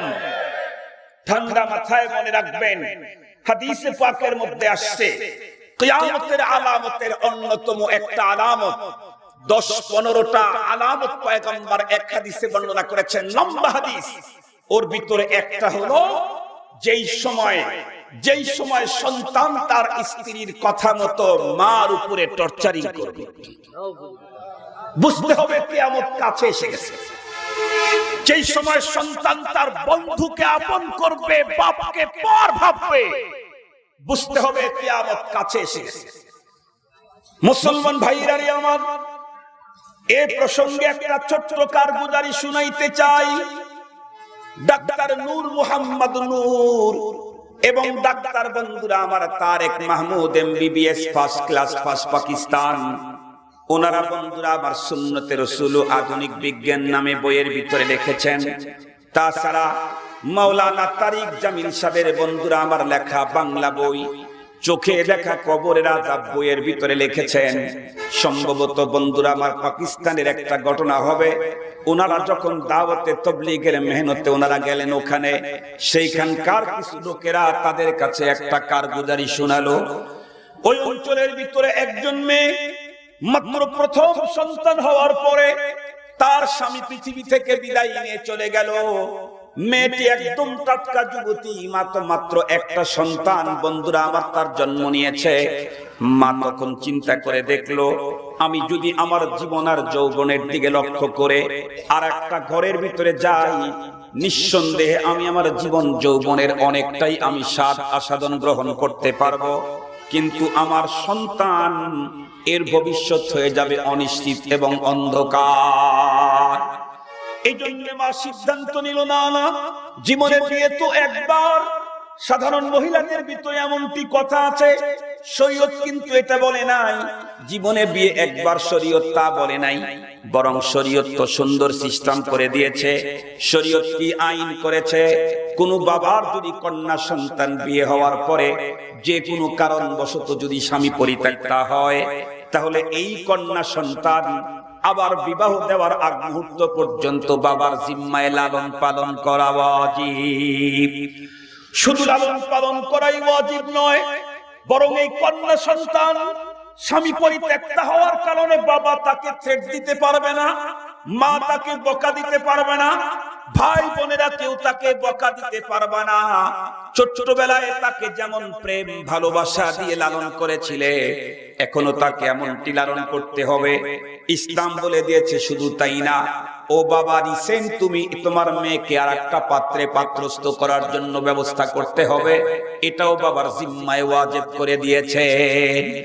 কিন্তু গ্রামের সাধারণ মহিলারা কেউ এমন আছে যারা বলে জীবনে বিয়ে একবার। ও মুসলমান, চূড়ান্ত লাজুকতার কারণে এমনটি বলে থাকে। মেয়েটিও তাই বলল, জীবনে বিয়ে একবার।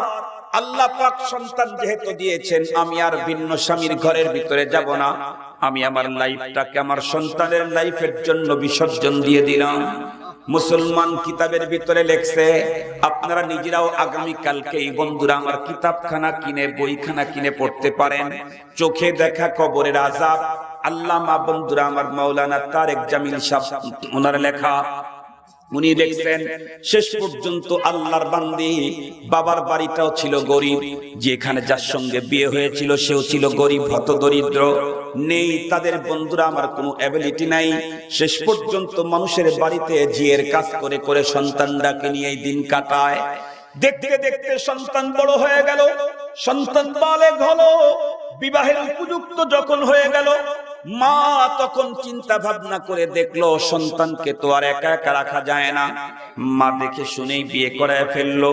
কিন্তু মায়ের বন্ধুরা আমার ভাগ্যের নির্মম পরিহাস হলো এই, যেই মাত্র তার সন্তানকে বিয়ে করায় নিয়ে পুত্র বধূকে নিজের বাসার ভিতরে নিয়ে আসলো, সেই দিন মাত্র কয়েকদিন 5-10 দিন 1 মাস 2 মাস পরের থেকেই মায়ের কপালে চলে এলো এক দুঃখের নতুন অধ্যায়।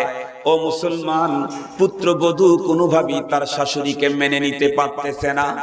মুসলমান ভাইরা রে আমার, ছেলেও তো গরিব, ছেলে একটা কাজ করে, কৃষকের কাছ থেকে আখের জমি খরিদ করে নেয় এবং এখান থেকে আখগুলি কেটে কেটে পিস পিস করে বাজারের ভিতরে বিক্রি করে। সকাল থেকে সন্ধ্যা পর্যন্ত হাড় ভাঙ্গা পরিশ্রম দিয়ে বিক্রি করে যতটুকু এখান থেকে আয় হয়, এ নিয়ে বন্ধুরা আমার মাকে নিয়ে 3 জনের ফ্যামিলি কোন রকম করে চলে। এমনটি চলতেছিল, হঠাৎ করে কি হলো, কোনোভাবেই পুত্র বধূ তার শাশুড়িকে মেনে নিতে পারতেছে না। মাঝে মাঝেই বন্ধুরা আমার পুত্র বধূ আর শাশুড়ির ঝগড়া হয়। আল্লাহর বান্দা তামাম দিন ভার ভাঙ্গা পরিশ্রম দেওয়ার পরে সন্ধ্যায় যখন বাড়িতে আসেন, আসার পরে দেখেন 2 জনের ঝগড়া। আল্লাহর বান্দা বন্ধুরা আমার, তার মেন্টালিটি স্বাভাবিক থাকে না। সে একবার স্ত্রীর উপরে চড়াও হয়, আবার তার মায়ের উপরে চড়াও হয়। ও মুসলমান, এমনটি করে কিছুদিন চলে গেল। মাত্র অল্প দিনের ভিতরেই সন্তানের বন্ধুরা আমার সিস্টেম চেঞ্জ হয়ে গেল। এখন মাঝে মাঝে যখনই দেখে মায়ের সঙ্গে তার স্ত্রীর ঝগড়া, এখন আর স্ত্রীকে কোনো বকাঝকা না করে মাকেই বকাঝকা শুরু করে দিল। ও মুসলমান, এমনটি চলতে চলতে একদিন বাসার ভিতরে রাত্রের বেলায় ছেলে যখন চলে এলো, জিজ্ঞাসা করে, মা তোমার পুত্রবধূ কই? মা তখন চোখের পানি ছেড়ে ডেকে বলে, বাবা তুমি আশেপাশের মেয়েদেরকে জিজ্ঞাসা করো, আমি তেমন কিছু বলি নাই, তোমার স্ত্রী আমাকে অহেতুক অনেক গালিগালাজ করে এক পর্যায়ে অভিমান করে বাবার বাসায় চলে গেছে। ছেলে তখন মাকে অকথ্য ভাষায় গালি দিল। ও মুসলমান, খুব ভালো করে বুঝবেন, এক পর্যায়ে ছেলেও শ্বশুরালয়ে চলে গেল। শ্বশুর বাড়ি যাওয়ার পরে স্ত্রীর কাছে গিয়ে বন্ধুরা আমার তাকে বলল, কি হয়েছে তোমার? স্ত্রী বন্ধুরা আমার সত্য মিথ্যা মিলিয়ে সবগুলি বলে দিল। এক চাটিয়া দোষ চাপালো বন্ধুরা আমার তার মায়ের প্রতি। এক পর্যায়ে সে প্রস্তাব দিল, চলো আমার বাসায় চলো। মেয়েটি তখন উত্তর করলো, আমি এক শর্তে তোমার বাসায় যেতে পারি। বলে কি? আমার সামনে আমার বিচার করতে হবে, এর বিচার না করলে আমি যাব না। ছেলেটি বলে, তুমি কি বলো? আমি আমার মায়ের বিচার কেমনে করব? তুমি তো দেখতেছো মাঝে মাঝেই তো আমি আমার মাকে চরম বকা দেই, তুমি আবার কি বিচারের কথা বলো? তার মানে স্ত্রী তখন ডেকে বলল, শুধুমাত্র মৌখিক বকা দিলে তোমার মা কোনোদিন সোজা হবে না, তোমার মাকে শারীরিক আঘাত করতে হবে। জালেম ছেলে তার স্ত্রীকে ডেকে বলল, চলো যাই, প্রয়োজনে আজকে মাকে ধরে পিটাবো, তবু চলো যাই, সংসারটা নষ্ট করতে চাই না। এই বলে বন্ধুরা আমার স্ত্রীকে নিয়ে এলো। রাত্রের ভিতরে বন্ধুরা আমার মাকে ডেকে ঘর থেকে উঠালো। আর কোনো কথা শোনা বন্ধুরা আমার নাই। বৃদ্ধ মানুষের বন্ধুরা আমার হাড়ের উপরে আঘাত চাপায়া দিল। মা জমিনের ভিতরে লুটে পড়ে কান্দে আর দেখে বলে, বেটা, এই নাকি আমার জীবন যৌবন তোমার পিছনে খুঁয়ে দেওয়ার? এইটা নাকি পরিণাম? এটাই কি আমার প্রতিদান? এজন্যই কি আমি জীবন যৌবন সব তোমার জন্য ব্যয় করে দিলাম? কথাগুলি সন্তানের অন্তরের ভিতরে আঘাত হানে না? একদিন, দুই দিন, সপ্তাহখানিক চলে গেল। কিতাবের ভিতরে লেখছে এক দুই সপ্তাহ পরে আবারও একদিন বন্ধুরা আমার মাঝে মাঝে মাকে এমনটি করে মার খেতে হয়। একদিন বাসার ভিতরে ঢুকে দেখে বেগম স্ত্রী তার বাসায় নাই। মাকে জিজ্ঞেস করে, মা তোমার পুত্রবধূ কোথায়? উনি তখন কান্দে আর উত্তর করে, বেটা, তুই আমাকে জিজ্ঞাসা কর, আমি কিছু বলি নাই, এমনি এমনি আমাকে অনেক বকাঝকা করে চলে গেছে। সন্তান বড় কর্কশ্বরে মাকে বকাঝকা করে বন্ধুরা আমার শাসায়া এক পর্যায়ে শ্বশুরালয়ে চলে গেল। শ্বশুরালয়ে যাওয়ার পরে স্ত্রীকে হাজারবার বুঝালো, কিন্তু স্ত্রী তার বাসায় আসতে রাজি নাই। কিতাবের ভিতরে লেখছে শেষ পর্যন্ত সন্তান ওখানে থেকেই তামাম দিন বুঝায়া বন্ধুরা আমার পরের রাত্রে স্ত্রীকে পরের দিন বন্ধুরা আমার বাসায় নিয়ে আসলো। এতক্ষণে স্ত্রী তার সঙ্গে কন্ট্রাক্ট করলো, আমি এক শর্তে তোমার বাসায় যেতে পারি, তোমার ভাত খেতে পারি।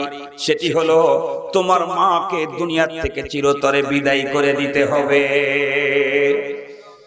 এই কথা বললে জালেম সন্তান স্ত্রীকে ডেকে বলে, চলো চলো চলো, আমি তাও রাজি আছি, কিন্তু তোমার ছাড়া তো আমার সংসার চলবে না।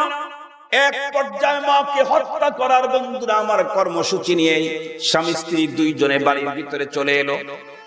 আজকে মা বড় ভয়ে ভয়ে ঘরের ভিতর থেকে বের হয়, খাবার চায় না কারো কাছে।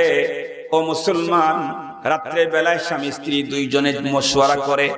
স্বামী ডেকে বলে, তুমি যে আমাকে আমার মা হত্যা করার কথা বললে, স্ত্রী, আমি সত্যি যদি তোমার কথা মোতাবেক আমি আমার মাকে হত্যা করি, নিঃসন্দেহে খুনের দায় আমাকে আজীবন জেলখানায় থাকতে হবে। তাহলে তোমাকেও পেলাম না, মাকেও হারিয়ে ফেললাম, তাহলে এই খুনের দ্বারাই তো আমার দুনিয়া আখিরাত বরবাদ হয়ে গেল। জালেমা মহিলা তখন স্বামীকে বুদ্ধি শিখায় দেয়, শুনো শুনো, তোমার মায়ের তো পৃথিবীতে তুমি ছাড়া আপনজন বলতে কেউ নাই, আমি একটা বুদ্ধি শিখিয়ে দেব। এই বুদ্ধি অনুযায়ী তুমি যদি কাজ করতে পারো, আমার দৃঢ় বিশ্বাস তোমাকে জেলখানায় ভরতে হবে না। বলে, কেমনে? তুমি তোমার মা, আমি তো জানি মা কেমন হয়। তুমি তোমার মাকে আগামীকাল সকাল তুমি যখন বাজারে যাবে, সন্ধ্যায় যখন বাড়িতে ফিরবে, মার জন্য 2-3টা কমলা নিয়ে আসবা। বাসায় ফিরে তুমি তোমার মাকে বড় মধুর কণ্ঠে ডাক দিবা। তোমার মা দেখবা তোমার মধুর কণ্ঠের ডাকে প্লিজ হয়ে যাবে। তুমি নিজেই মায়ের কাছে বসে নিজ হাতে কমলাগুলি খুলে খুলে তুমি তোমার মায়ের মুখে উঠাইয়া দিবা। দেখবা এতদিন পর্যন্ত তুমি তোমার মার উপরে যত জুলুম নির্যাতন করেছো, মা তোমার হাতের মুখের যখন তোমার হাতের 2 কোষ কমলা খাওয়ার পরে মা সব ভুলে যাবে। এরপরে তুমি তোমার মাকে বলবা, মা আমি এতদিন বুঝি নাই, তাই তো তোমার উপরে বকাঝকা জুলুম করেছি, মারপিট করেছি মাগো। এখন আমার বুঝে আসছে, আমি ওয়াদা দিলাম আর জীবনেও কোনোদিন তোমারে বকাঝকা করব না। দেখবা মা তোমার মুহূর্তের ভিতরে তোমার পক্ষে এসে যাবে। তুমি তোমার মাকে বলবা, মা ইদানিং কালে বাজারের ভিতরে আখের বড় টান, বাজার বড় গরম, কিন্তু আমি সকাল বেলায় গিয়ে ক্ষেতের ভিতরে জমির ভিতরে একা একাই আখগুলি কাটতে হয়, পরিষ্কার করতে হয়, তারপরে বোঝা বাঁধতে হয়। আমি খুব বড় বোঝা মাথায় নিতে পারি না। মাগো আমার তো মনে চায় তুমি বুড়ো হয়ে গেছো, প্রতিদিন দুই একটা ফল ফ্রুট তোমাকে খাওয়ালে শরীরের জন্য বড় ফায়দা হবে। মা কিন্তু অল্প কুশাল, অল্প আখ বাজারের ভিতরে নিয়ে যা লাভ হয় এ দিয়ে ডাল চালের দামই হয় না। আমি কি করে তোমার জন্য ফ্রুটের ব্যবস্থা করব? মাগো একটা কাজ যদি করতে পারো বলে কি, আগামীকাল সকাল তুমি যদি আমার সঙ্গে আখের জমিনে যাও, আমি আখগুলি কাটলাম, তুমি এগুলি পরিষ্কার করলে, বড় একটা বোঝা বাঁধলাম, তুমি নিজের সহযোগিতা করে আমার মাথায় উঠাইয়া দিলে। ও মা, বেশি থেকে বেশি আখ যদি বাজারে নিতে পারি, বিক্রিও বেশি হবে, ফায়দা বেশি হবে, প্রতিদিন তোমার জন্য কিছু ফল ফ্রুটের বাজার দিতে পারবো। এ কথা বলতেই তোমার মা কিন্তু তোমার পক্ষের কথায় রাজি হয়ে যাবে। এরপরে যখন তুমি তোমার মাকে নিয়ে ফজরের নামাজের আগেই আখের ক্ষেতের ভিতরে চলে যাবে, তোমার মা যখন মনোনিবেশ দিয়ে আখগুলি যখন নিচের থেকে উঠায়া পরিষ্কার করতে ব্যস্ত হবে, এমন মুহূর্তে সুযোগ বুঝে তুমি কোদাল দিয়ে তোমার মাকে দুই টুকরা করে দিও। তোমার মাকে দুই টুকরা করে দিলে অন্ধকারের ভিতরে কেউ দেখবে না। আখের জমিনের ভিতরে কোনো এক জায়গায় পুঁতা রাখবা। প্রতিবেশী যদি আমার জিজ্ঞাসা করে তোমার শাশুড়ি কই, আমি বলবো প্রতিদিন ঝগড়া লাগে, আপনারা দেখেন গতকালকে ঝগড়া করে কোথায় যেন চলে গেছে, তার কোনো খবর নাই। ও মুসলমান, এখনকার মতো তো আর তখনকার পরিবেশ ছিল না। আপনাদের মনে পড়ে নাকি গ্রামগঞ্জের কত মানুষ বন্ধুরা আমার আজ থেকে 30 বছর 40 বছর পূর্বেও পেটের ব্যথায় পাগল হয়ে বাড়ি ছেড়ে চলে গেছে, আর কোনোদিন ফিরে আসে নাই। এর জন্য কোনো তল্লাশি আর অনুসন্ধান কেউ চালায় না। আমার জালেম পুত্র সন্তান দেখে বলল স্ত্রী তাই করা হবে। সকালে উঠে বন্ধুরা আমার বাজারে গেল, বিকালে যখন ফিরে মার জন্য মাত্র 2টি কমলা নিয়ে এসে রাত্রি হয়ে গেছে। মা এশার নামাজ পড়ার পরে বৃদ্ধ মানুষ কোন রকম নরমাল বিছানার উপরে মাত্র একটু শুইছে। এমন মুহূর্তের ভিতরে সন্তান মায়ের ঘরের দরজার সামনে ডেকে বলে, মা মা। সন্তান মার কথা শুনে মা চোখের পানি ছেড়ে কান্দে আর ডেকে বলে, বেটা তুই বুঝি আজকেও আমাকে মারবি? না মা, দরজা খোলো। না বেটা, তোকে বলতেছি তুই আমার বৃদ্ধ হাড্ডির উপরে আর আঘাত করিস না। ওয়াদা দিলাম আগামীকালকে তোর বাড়ি ঘর ছেড়ে চিরতরের জন্য বিদায় নেব, জীবনেও কোনোদিন আমি আমার চেহারা তোকে দেখাবো না। তবুও তোর স্ত্রীর কথাই তুই আমাকে আঘাত করিস না বাবা, বৃদ্ধ হাড্ডি তোর আঘাতগুলি সহ্য করতে পারে না। এতগুলি বিনয়ের কথা শোনার পরেও জালেমের অন্তরের ভিতরে কিঞ্চিত মায়ার সঞ্চার হলো না। জালেম দেখে বলে, মা আঘাত করার জন্য তোমারে ডাকি নাই। সন্তানের মুখের মধুর কণ্ঠস্বরের আওয়াজ শুনে মা দরজা খুলে দিল। তখনও মা কাঁপতে আছে ভয়ে ভয়ে। এমন মুহূর্তের ভিতরে সন্তান মাকে কাছে জড়ায় ধরে ডেকে বলে, মাগো বড় ভুল করেছি, বুঝি নাই, তাই তো তোমাকে বকাঝকা করেছি মাগো, তাই তো তোমাকে আঘাত করেছি মা, তুমি আমারে ক্ষমা করে দাও। মা বুঝেছি তোমার সঙ্গে আচরণ খারাপ হয়েছে আমার। মাগো আমি পারি না, তুমি তো জানো কোন রকম করে সংসার চালানোই কঠিন। এরপরে মাগো কষ্ট করে 2টা কমলা নিয়ে আসছি তোমার জন্য। মা আনন্দের চোটে চোখের পানি ছেড়ে দিয়ে আঁচল দুটি উঁচু করে আল্লাহর কাছে ডাক দে, বলে, আল্লাহ আমার সন্তান এতদিন বুঝে নাই, তাই তো আমার উপরে সে জুলুম করছে, অত্যাচার করছে। আজকে তুমি সন্তানের দিলের ভিতরে মায়ার কি আগুন জ্বালাইছো গো প্রভু। সন্তান আমার এত কষ্টের ভিতরে থাকতেও আমার জন্য কমলা নিয়ে আসছে। মার কাছে বসে সন্তান নিজ হাতে কমলাগুলি খুলে মায়ের মুখের ভিতরে যখন ঢুকায়া দেয়, মার চোখের পানি জর্জর জর্জর করে জমিনের ভিতরে পড়ে। আল্লাহর কাছে আবেদন জানায়, আল্লাহ সন্তানের দুরাচরণের কারণে প্রতিষ্ঠিত হয়ে তোমার কাছে যেই বদদুয়াগুলি করেছিলাম, আমি মা হয়ে সেগুলি তোমার কাছ থেকে আমি রিটার্ন পেতে চাই। আল্লাহ আমার সন্তানকে আগামী দিনে তুমি এমন এমন এমন করে দিও। সন্তান তখনও তার মনের প্ল্যান চেঞ্জ করে না। এক পর্যায়ে মাকে তার বইয়ের শিখানো কথাগুলা বলল, মা গো, আমি মনে চাই প্রতিদিন তোমার জন্য কিছু ফল ফ্রুটের ব্যবস্থা করি, কারণ তুমি তো দুর্বল হয়ে গেছো। কিন্তু কি করব মা, আমার তো ইনকামে কুলায় না। মা গো, একটা কথা বলতে চাই, বলে কি, ইদানিং বাজার বড় গরম, তুমি যদি সকাল বেলায় আমার সঙ্গে আখ ক্ষেতের ভিতরে গিয়ে আমাকে আখ কাটার কাজে সহযোগিতা করো, বড় একটা আখের বোঝা যদি মাথার মধ্যে চাপায় দাও মা গো, আগামীকাল বেশি বিক্রি হবে, তোমার জন্য আবারও আপেল কমলা নিয়ে আসতে পারবো। মা দেখে বলে, বেটা, আমি তোমার আপেল কমলা চাই না, তবে তুমি বেশি ইনকাম করে বড় হয়ে যাও, আমি এটা আল্লাহর কাছে দোয়া করি। মা, বাবা, ঠিক আছে, অসুবিধা নাই, তুমি গিয়া ঘুমাও, আমি অবশ্যই তোমাকে শেষ রাত্রে দেখে দেব। এতটুক সুন্দর আচরণের কারণে মার তামাম রাত্রি ঘুমায় না, নামাজ পড়ে আল্লাহর কাছে ডেকে বলে, আল্লাহ, সন্তানকে তুমি কি সুন্দর বুঝদান করে দিলে, যেই সন্তান এতদিন পর্যন্ত আমার আঘাত করে করে বৃদ্ধ হাড্ডিটার উপরে জুলুম করেছে, সেই সন্তান আজকে দেখতেছি রব্বে কারীম আমার কাছে কমলা নিয়ে আসছে। আল্লাহ, তুমি আমার সন্তানকে তোমার মায়ার কোলে উঠায়া নাও। তামাম রাত্রি বন্ধুরা আমার জেগে থেকে আল্লাহর গোলামি করে দোয়া করছে। সকাল বেলায় বন্ধুরা আমার নির্ধারিত টাইমে ফজরের আগেই সন্তানের ঘরের দরজায় গিয়ে টক টক করে ডাকতে বলে, বেটা ওঠ, বেটা চল, আমরা দুই মা বেটা চলে যাই আখের ক্ষেতের ভিতরে। সন্তান উঠলো, প্রাণ কিন্তু কমপ্লিট। ও মুসলমান, মা সন্তানের সঙ্গে কাজ করতে গিয়ে একদম পূর্ণ মনোনিবেশ দিয়ে সন্তানের জন্য আখগুলি যখন সুন্দর করে পরিষ্কার করতে আছে, মা যখন আর একটা আখ নেওয়ার জন্য মাত্র উপর হয়েছে, এমন একটি সুযোগ বুঝে সন্তান সজোরে কোদাল উপরের দিকে উঠায়া মায়ের পিঠের দিকে কান্নার দিকে যখন বন্ধুরা আমার কোপ লাগাবে, এমন মুহূর্তের ভিতরে আসমানের মালিক আল্লাহ তাআলা সন্তানের পুরা বডিটাকে একদম পাথরের মতো শক্ত করে দেয়। মুসলমান ভাইরা রে আমার, সন্তান যখন কোদাল উঠায়া মায়ের দিকে মারবে, মা তখন কেমনে যেন টের পেয়েছে, মা বাঁচাও, আল্লাহ বাঁচাও বলে চিৎকার মারছে।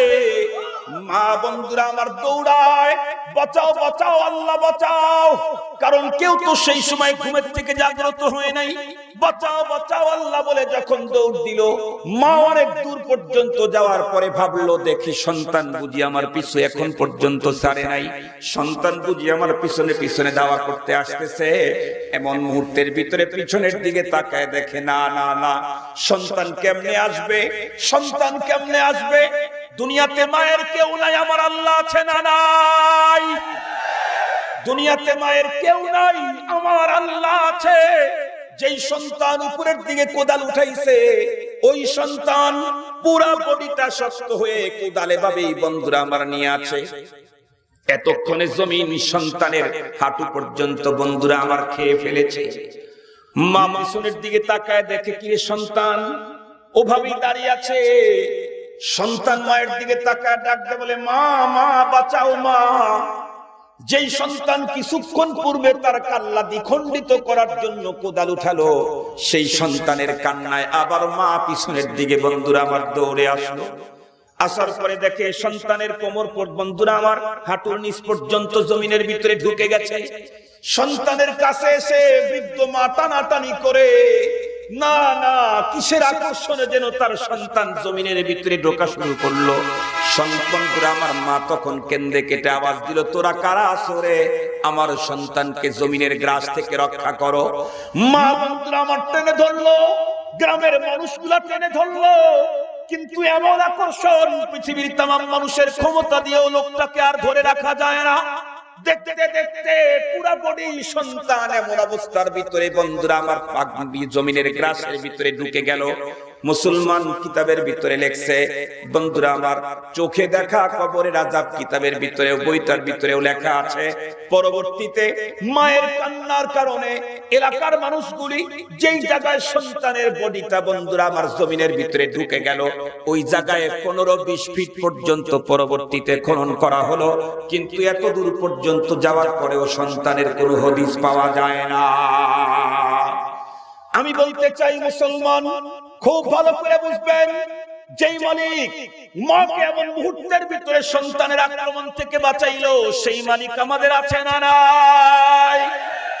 এই জন্য বলতে চাই, ও সন্তানেরা মনে রাখো, মা বাবার খেদমত করো, মা বাবাকে স্বাচ্ছন্দ্যে রাখার জন্য চেষ্টা করো। আসমানের মালিক আল্লাহ পাক তোমাকে দুনিয়া আখিরাতে উত্তম প্রতিদান দান করবে। খবরদার, খবরদার, মার সঙ্গে কখনোই এমন দুরাচরণ করো না। কারণ যে মালিক পাকিস্তানের ভিতরে এই ঘটনা ঘটাইলো, ওই মালিক বাংলাদেশেও আছে না নাই? মুসলমান ভাইরা রে আমার, এরকম হাজারো ঘটনা আছে। এতগুলি আমি আপনাদের খেদমতে বলতে চাই না। আমার মূল টার্গেট ছিল বন্ধুরা আমার, পিতা মাতার জীবন অবস্থায় ভিতরে শাস্ত্রা হোক, মরে গেলে শাস্ত্রা হোক, জীবনে বেঁচে থাকতে শাস্ত্রা হোকে। অন্যতম একটা হক হলো পিতা মাতার শুধু খেদমত করলেই হবে নাকি তাদেরকে স্বাচ্ছন্দ্যে থাকার ব্যবস্থাও করতে হবে? স্বাচ্ছন্দ্যে থাকার ব্যবস্থা করতে হবে। এত কিছু করার পরেও মনে রাখেন, 7 নম্বরের আরেকটা গুরুত্বপূর্ণ হক, নিয়মিত মা বাবার সাথে দেখা করতে হবে। আমাদের দেশের আমাদের অবস্থা হলো এই, মাসে শ্বশুর বাড়িতে 3 বার, 6 বছরে বাবার সাথে দেখা হয় না একবার। আছে না নাই? আছে না নাই? মনে রাখেন, সব করলেন, মাকে স্বাচ্ছন্দ্য, আব্বাকে স্বাচ্ছন্দ্যে রাখার ব্যবস্থা করলেন, খেদমত করলেন, কথা মানলেন, সব করলেন, কিন্তু দেখা করতে যান, তাহলে একটা হক নষ্ট করলেন। এই জন্য আপনাকে পরকালে আল্লাহর আদালতে দাঁড়াতে হবে। সম্মানিত শুধু আপনি জানেন, হাজার হাজার টাকার মার জন্য গিফট দেওয়ার চাইতে মার পাশে এসে 5টা মিনিট সাক্ষাৎ করলে মা যত তৃপ্তি পায়, আপনার 10,000 টাকার গিফটেও মা অত তৃপ্তি পায় না। এই জন্য নিয়মিত মার সাথে দেখা করতে হবে।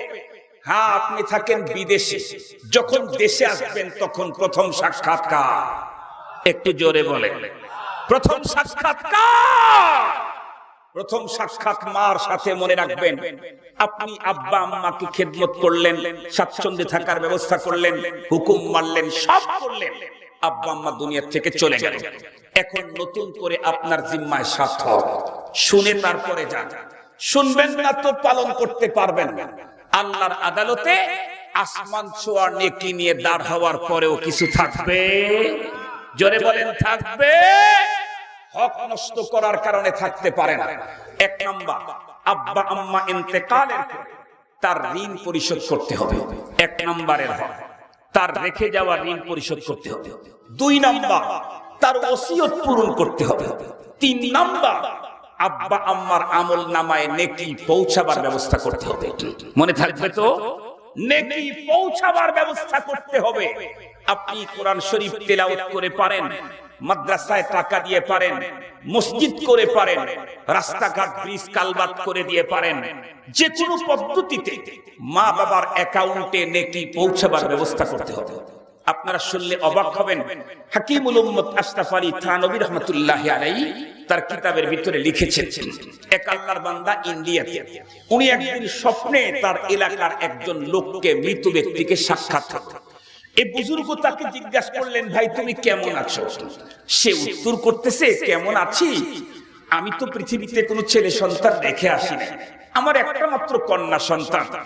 দুনিয়াতে আমি বেশি ভালো কাজ করতে পারি না, কিছু গুনাহের কাজ আমার হয়ে গেছে, এ কারণে প্রতিদিন নিয়মিত অমুক টাইম থেকে অমুক টাইম পর্যন্ত আমাকে সাজাবো করতে হয়। আমার বদনসিব, আমার কোনো নেক সন্তান দুনিয়াতে নাই, একটা মাত্র কন্যা, সে কন্যাও দেহ ব্যবসায়ী, চরিত্রহীনা, সে নিজেও নিজেকে জাহান্নামের আগুন থেকে বাঁচাইতেছে না, আমার জন্য কোনো কিছুর ব্যবস্থা করতেছে না। ও ভাই, তোমার সঙ্গে যদি আমার মেয়েটার দেখা হয় আমার দুঃখের কথা বলে তাকে আমার জন্য কিছু দিতে বলো। এই বুজুর্গ ঘুম থেকে জাগ্রত হয়ে পরের দিন থেকেই খুঁজতেছে তার মেয়েকে, পায় না। বাজারি মেয়ে তো, আজকে বাজারে কালকে সে বাজারে। হঠাৎ করে একদিন দেখলো মেয়েটি ওপেন দিঘির ভিতরে খোলা আকাশের নিচে গোসল করতেছে। মেয়ে মানুষ ওপেন খোলা আকাশের নিচে গোসল করতেছে, বুঝেন? বুজুর্গ মুরব্বী মেয়েটির কাছাকাছি গিয়ে বলল, ও মা, কয়েকদিন আগে স্বপ্নে তোমার আব্বার সাথে আমার দেখা হয়েছে। মেয়েটি কথার দিকে তেমন ভ্রুক্ষেপই করলো না। এরপরেও বুজুর্গ বলতেছিলেন, মা, তোমার আব্বা বলছে তুমি নাকি দুশ্চরিত্রায় লিপ্ত আছো, তুমি তোমাকে জাহান্নামের আগুন থেকে বাঁচাও।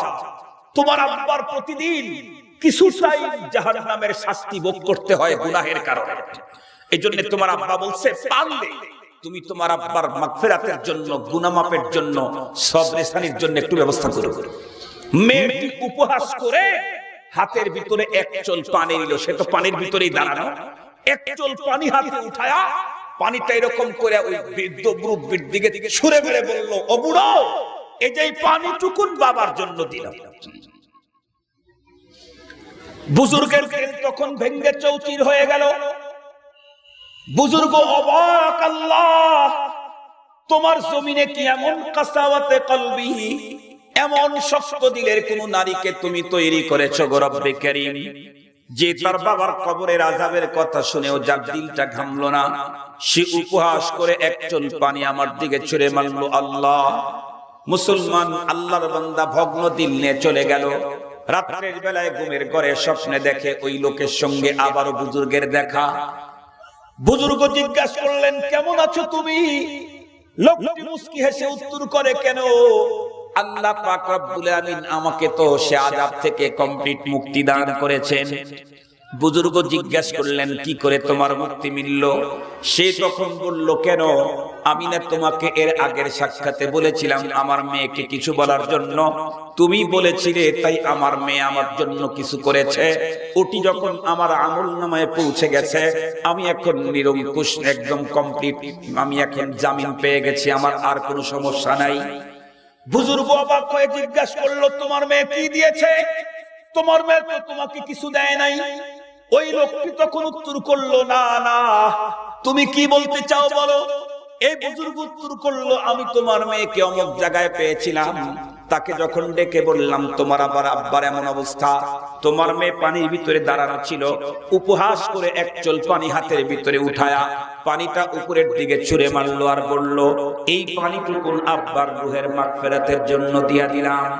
ওই লোকটি তখন উত্তর করে, ও আল্লাহর বান্দা, তুমি জানো না আমার মেয়ের হাতের এক চল পানি যে ছুঁড়েছিল, এই পানি এইটুকুন জমিনের যেই জায়গায় পড়েছিল, ওর ভিতরে এক ফোঁটা পানি এমন একটা জায়গায় পড়েছিল, যেই জায়গায় আল্লাহর সৃষ্টি একটা ছোট্ট কীট, একটা ছোট্ট পোকা তৃষ্ণায় কাতর হয়ে জীবনের শেষ মুহূর্তের প্রহরগুলি গুনতেছিল। ও উপরে গিয়ে যখন এক ফোঁটা পানি পড়লো, তৃপ্তি সহকারে সে পানি পান করে নতুন করে জীবন ফিরে পেল। ছোট্ট এই কীটার পতঙ্গ আল্লাহ পাকের কাছে তখন দুহাত তুলে উঁচু করে দোয়া করলো, আল্লাহ, এই মুহূর্তের ভিতরে যেই লোকটা আমাকে পানি দিয়ে আমার তৃপ্তি মিটায় জীবন বাঁচানোর জন্য জড়িয়া হলো, ওর আপনজন যদি কেউ কবরের ভিতরে অশান্তিতে থাকে, আল্লাহ, তাকে তুমি শান্তির ব্যবস্থা এই মুহূর্তে করে দাও। হাকিমুল উম্মত থানবী রাহমাতুল্লাহি আলাইহি বলেন, ওই লোকটি তখন ডেকে বলল, বাপ বুজুর্গ, তুমি শোনো, ছোট্ট একটা কীটের মুখের উপরে পানি পড়ে তৃপ্তি সহকারে পানি পান করে তৃষ্ণার্ত কুকুর কীট যখন আরাম পেল, ও যখন দোয়া করলো, দোয়াটা আল্লাহর দরবারে কবুল হয়ে গেল। মুহূর্তের ভিতরে আল্লাহ পাক আমাকে জাহান্নাম থেকে মুক্তি দিয়ে দিল। এই জন্য মুসলমান, এছাড়া হাজারো হাদিসের দ্বারা প্রমাণ, আব্বা ইন্তেকালের পরে দুনিয়াতে কোন মানুষের পিতা যদি বেঁচে থাকে, এমন অবস্থায় যদি কোন সন্তান পিতার নামে হাজার হাজার কোটি মিলিয়ন ডলার দেয়, জীবন্ত বেঁচে থাকতে ওই পিতাকে হাজার হাজার মিলিয়ন ডলার দিলে বাবা যতটুকু উপকার না পায়, কারো পিতা মাতা মরে যাওয়ার পরে একবার যদি সুবহানাল্লাহ বলে এই নেকিটা আব্বা আম্মার জন্য দেয়, দুনিয়াতে বেঁচে থাকা অবস্থায় কোটি কোটি মিলিয়ন ডলার দেওয়ার চাইতেও মরণের পরে একবার সুবহানাল্লাহর নেকি দিলে আব্বার বড় উপকার হয়। এই জন্য মনে রাখেন ও মুসলমান, মরণের পরে প্রথম হক হলো তার ঋণ পরিশোধ করা, দ্বিতীয় নম্বরের হক হলো তার ওসিয়ত বন্ধুরা আমার পূরণ করা, তৃতীয় নম্বরের হক হলো আব্বার আমলনামার ভিতরে নেকি পৌঁছিয়ে দেওয়া, চতুর্থ নম্বরের হক হলো বন্ধুরা আমার আব্বার গুনাহ মাপের জন্য ব্যবস্থা করা। আব্বার গুনাহ মাপের জন্য ব্যবস্থা করা, নেকি পৌঁছানো এক জিনিস, গুনাহ মাপের ব্যবস্থা করা বন্ধুরা আমার আরেক জিনিস। এই জন্য দুহাত তুলে আল্লাহ পাকের কাছে কেঁদে কেটে বলবেন, আল্লাহ তুমি আমার আব্বার জীবনের গুনাহগুলি মাফ করে দাও। আল্লাহ পাক কোরআনে হাকিমের ভিতরে স্পষ্ট ঘোষণা দিয়েছেন, ওয়া ক্বালা রাব্বুকুম উদউনি আস্তাজিব লাকুম। তোমাদের রব ঘোষণা করে দিয়েছেন তোমরা তোমার রবকে ডাকো, আল্লাহ তোমাদের ডাকের সাড়া দিবে। মুসলমান বন্ধুরা আমার, এরপরে পঞ্চম নম্বরের হক, খুব ভালো করে বুঝবেন, পঞ্চম নম্বরের হক আব্বার অবর্তমানে চাচা এবং আব্বার বন্ধুর সঙ্গে, মার অবর্তমানে খালা এবং মার বান্ধবীর সঙ্গে আব্বার সঙ্গে যেমন সুন্দর আচরণ করেছি তেমন আচরণ করতে হবে, যেমন সম্মান প্রদর্শন করেছি তেমন সম্মান প্রদর্শন করতে হবে। কিন্তু দুঃখের সাথে বলতে হয় আমাদের বাংলাদেশের অবস্থা হলো এই, আব্বা মরার সঙ্গে সঙ্গে চাচা আর ভাতিজার ফাইট শুরু হয়। ঠিক বললাম না? ঠিক বললাম? শুধু ভাতিজাকে দোষ দিয়া লাভটা কি? অনেক চাচাও তো এমন আছে ভাই মরার সঙ্গে সঙ্গে মাসুম ইতিম বাচ্চাদের হক নষ্ট করে খাওয়ার ষড়যন্ত্র করে। এমন চাচা আছে না নাই? ওই সমস্ত চাচাদেরকে আল্লাহর কোরআন থেকে সতর্কবাণী দিতে চাই। আল্লাহর কোরআনে আল্লাহ বলেন, যারা ইতিমের মাল খায় তারা ইতিমের মাল খায় না, বরং জাহান্নামের তাজা আগুন দিয়া পেট ভরে নেয়। ইতিমের মাল খাও, ইতিমের মাল খাওয়া আর জাহান্নামের তাজা আগুন খাওয়া সমান। আল্লাহ পাক আমাদেরকে হেফাজত করুক, জোরে বলেন আমিন। ভাতিজার জন্য নির্দেশ, বাবা মরে গেছে চাচার সঙ্গে সুন্দর আচরণ করো, মা মরে গেছে খালার সঙ্গে মা সুলভ আচরণ করো। ষষ্ঠ নাম্বার, শুধু সুন্দর আচরণ করলেই হবে না। আব্বা মারা গেছেন, আব্বার অবর্তমানে চাচা আব্বার বন্ধুদেরকে সহযোগিতা করো যদি তোমার সুযোগ থাকে। আব্বার জন্য প্রতি ঈদে 3টা করে সেট কিনে দিতে, আব্বা নাই চাচার জন্য এক সেট দাও। আব্বার বন্ধু অসহায়, তার জন্য একটা সেট পাঠাও। আব্বা মরে গেছে, তুমি তার পরিবর্তে তোমার চাচাকে দিলে, আব্বার বন্ধুকে দিলে, এটা তোমার আব্বাকেই দেওয়া হলো। কারণ সুবহানাল্লাহ বললেই তো জরিমানা, এত টাকা দিতে হবে মানুষকে, এই জন্য সুবহানাল্লাহ বলতেও রাজি নেই। সুবহানাল্লাহ বলে এমনি এমনি জরিমানা গাড়ির উপরে চাপায় নিয়ে লাভটা কি, তাই না? এই জন্য সুবহানাল্লাহর আওয়াজ নাই। মা মারা গেছে, মাকে তুমি 3টা শাড়ি খরিদ করে দিতে ঈদের সময়। খালা আছে, খালা আছে, তোমার সুযোগ আছে, তুমি আজকে খালাকেই উন্নত শাড়ি কিনে দাও, তোমার মাকে দেওয়া হবে। সুবহানাল্লাহ বলে, মাকে আর্থিক সহযোগিতা করতে খালাকেও তাই করো। মার বান্ধবী কারা ছিল তাদেরকেও এমন সহযোগিতা করো। ষষ্ঠ নম্বরের হক। সপ্তম নম্বরের হক, এটা বললেই আমার বয়ান শেষ। সপ্তম নম্বরের হক, এত কিছু করলাম, আব্বা ইন্তেকালের পরে তার ঋণ পরিশোধ করলাম, মারও ঋণ পরিশোধ করলাম, তাদের দুইজনের ওসিয়ত মানলাম, তাদেরকে সবরেসানি করলাম, গুনাহ থেকে মুক্তির ব্যবস্থা করলাম, তাদের আপনজন যারা ছিল তাদের অবর্তমানে তাদের সাথে রিলেশন যাদের ছিল তাদেরকে মুহাব্বত করলাম, তাদেরকে সহযোগিতা করলাম। এত কিছু করার পরেও সপ্তম নম্বরে আরো একটা গুরুত্বপূর্ণ হক, মাঝে মাঝে আব্বা আর আম্মার কবর জিয়ারত করতে হবে। মনে থাকবে কি? মাঝে মাঝে আব্বা আম্মার কবর জিয়ারত করতে হবে। যতই সবরেসানি করেন, যতই খতম পড়ে পড়ে আব্বা আম্মার নামে দেন, তারপরেও আরেকটা হক থেকেই যায়। আপনি এলাকাতেই থাকেন, আব্বার কবর পাশেই আছে, শ্বশুর বাড়ি মাসে 10 বার, মাসে 3 বার, বাবার কবরে 12 বছরেও যায় না একবার। এমন আছে না নাই? যারা মা বাবার কবর জিয়ারত করে না, তারা আল্লাহ মা বাবার হক নষ্ট করেছে, এরা আল্লাহ পাকের আদালতে আসামির কাঠগড়ায় দাঁড়াতে হবে। সম্মানিত সুধী, যারা দূরে থাকে তাদের কথা ভিন্ন, যাদের পিতামাতার কবর নদীতে ভেঙে গেছে তাদের কথাও ভিন্ন, যাদের পিতামাতার কবর আছে তারাও কাছে কোথাও বাস করে একই দেশে। প্রতিদিন যেতে পারো না, যাওয়া দরকার নাই। সপ্তাহে প্রতি শুক্রবারে যাও, তাও পারো না। মাসে একবার যাও, তাও পারো না। 2 মাসে একবার যাও, তাও পারো না। 3 মাসে একবার যাও নিয়মিত, তাও পারো না। তাহলে তুমি তোমার পিতার হক অবশ্যই নষ্ট করলে। এই জন্য তোমাকে আল্লাহর আদালতে আসামির কাঠগড়ায় দাঁড়াতে হবে। মনে থাকবে তো? মনে থাকবে তো? পিতামাতার টোটাল কয়টা হক? আবার বলেন কয়টা? মনে থাকবে তো? বেঁচে থাকতে কয় হক, মরণের পরে কয় হক? 14টা হক। যে সন্তান আদায় করবে না সে সন্তান আল্লাহর আদালতে বাপের কাছেই বাপের কারণে আসামির কাঠগড়ায় দাঁড়াতে হবে। এ তো পিতা মাতার হক। এছাড়া প্রতিবেশীর হক আছে, বোনের হক আছে, নিকটাত্মীয়র হক আছে, স্ত্রীর হক আছে, স্বামীর হক আছে, সন্তানের হক আছে, পয়গম্বরের হক আছে, আল্লাহর হক আছে, কোরআনের হক আছে, সাহাবীদের হক আছে, রাসূলের হক আছে। এসব জানতে হবে আর মানতে হবে, নইলে পৃথিবীর কারো হক নষ্ট করে আকাশ চুম্বি নেকি অর্জন করেও পরপারে মুক্তির পথ অত সহজ হতে পারে না। দরকার ছিল হকগুলি জেনে প্রতিটি মানুষকে তাদের প্রাপ্য হক তাদের কাছে পৌঁছিয়ে দেওয়া। দুঃখের সাথে বলতে হয় জানারই তো টেন্ডেন্সি নাই, মানা তো আরো বহুত দূরের কথা। আল্লাহ তাআলা আমাদের সকলকে পিতামাতার হক জেনে বুঝে আমাদেরকে এগুলি আদায় করার তৌফিক দান করুক। জোরে বলেন আমিন। ওয়া আখিরু দাওয়ানা আনিল হামদুলিল্লাহি রাব্বিল আলামিন। দুরূদ শরীফ পড়ুন। আল্লাহুম্মা সাল্লি আলা সাইয়্যিদিনা মাওলানা মুহাম্মদ ওয়া আলা আলিহি ওয়া আসহাবিহি ওয়া বারিক ওয়া সাল্লিম। আলহামদুলিল্লাহি রাব্বিল আলামিন। ওয়াস সালাতু ওয়াস সালামু আলা সাইয়্যিদিল আমবিয়াই ওয়াল মুরসালিন ওয়া আলা আলিহি ওয়া আসহাবিহি আজমাইন। রব্বানা যালামনা আনফুসানা ওয়া ইন লাম তাগফির লানা ওয়া তারহামনা লানাকুনান্না মিনাল খাসিরিন। রব্বানা লা তুযিগ قلوبنا بعد إذ هديتنا وهب لنا من لدنك رحمة إنك أنت الوهاب.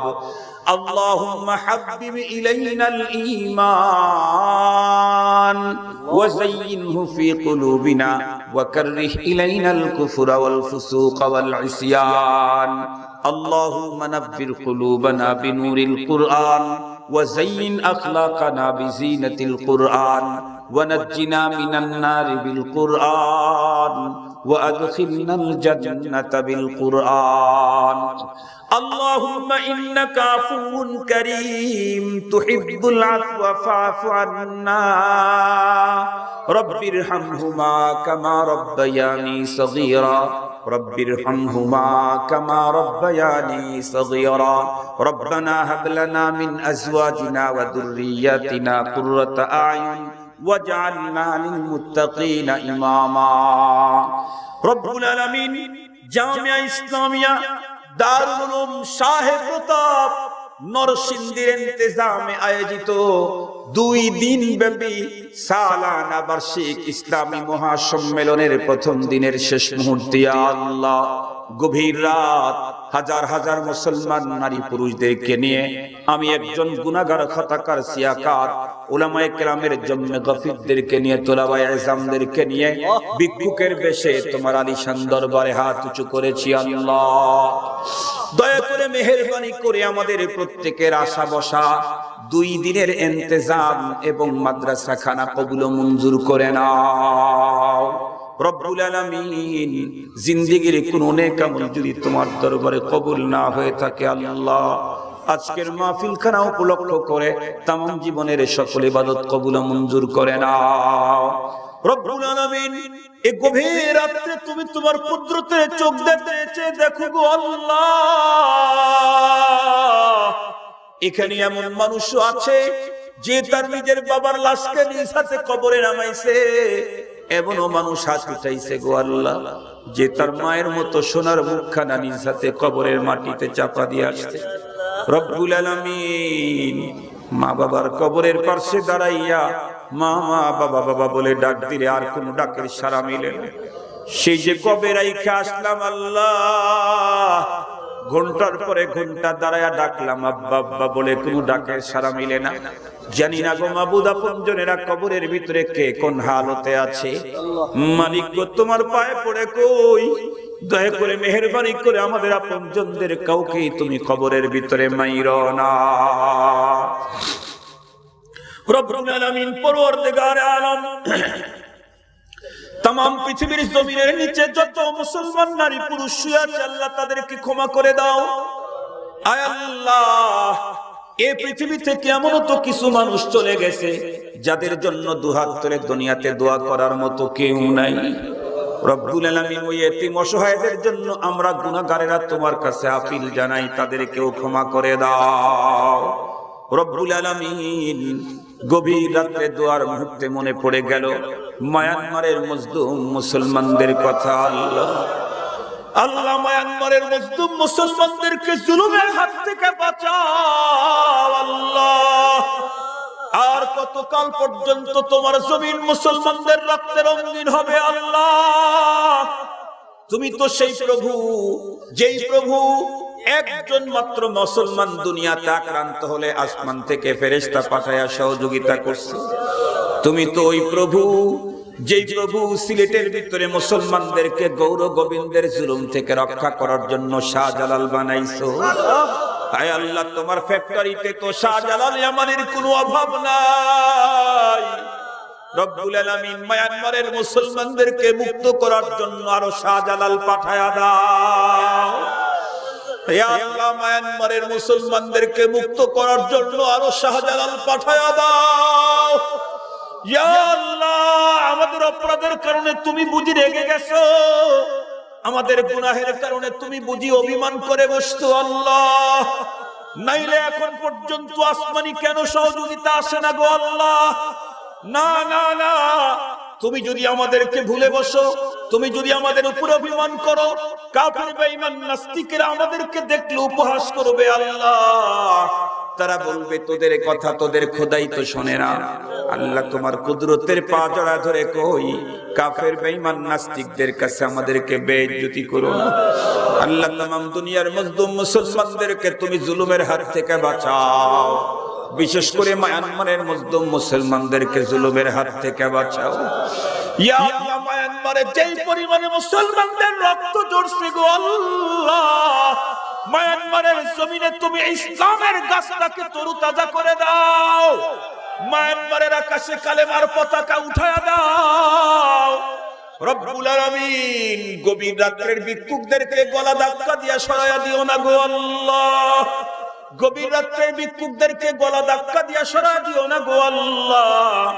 তুমি নিজেই তো কোরআনে হাকিমের ভিতরে বলছো, তোমরা আমাকে ডাক দিলে আমি তোমাদের ডাকের সাড়া দেব।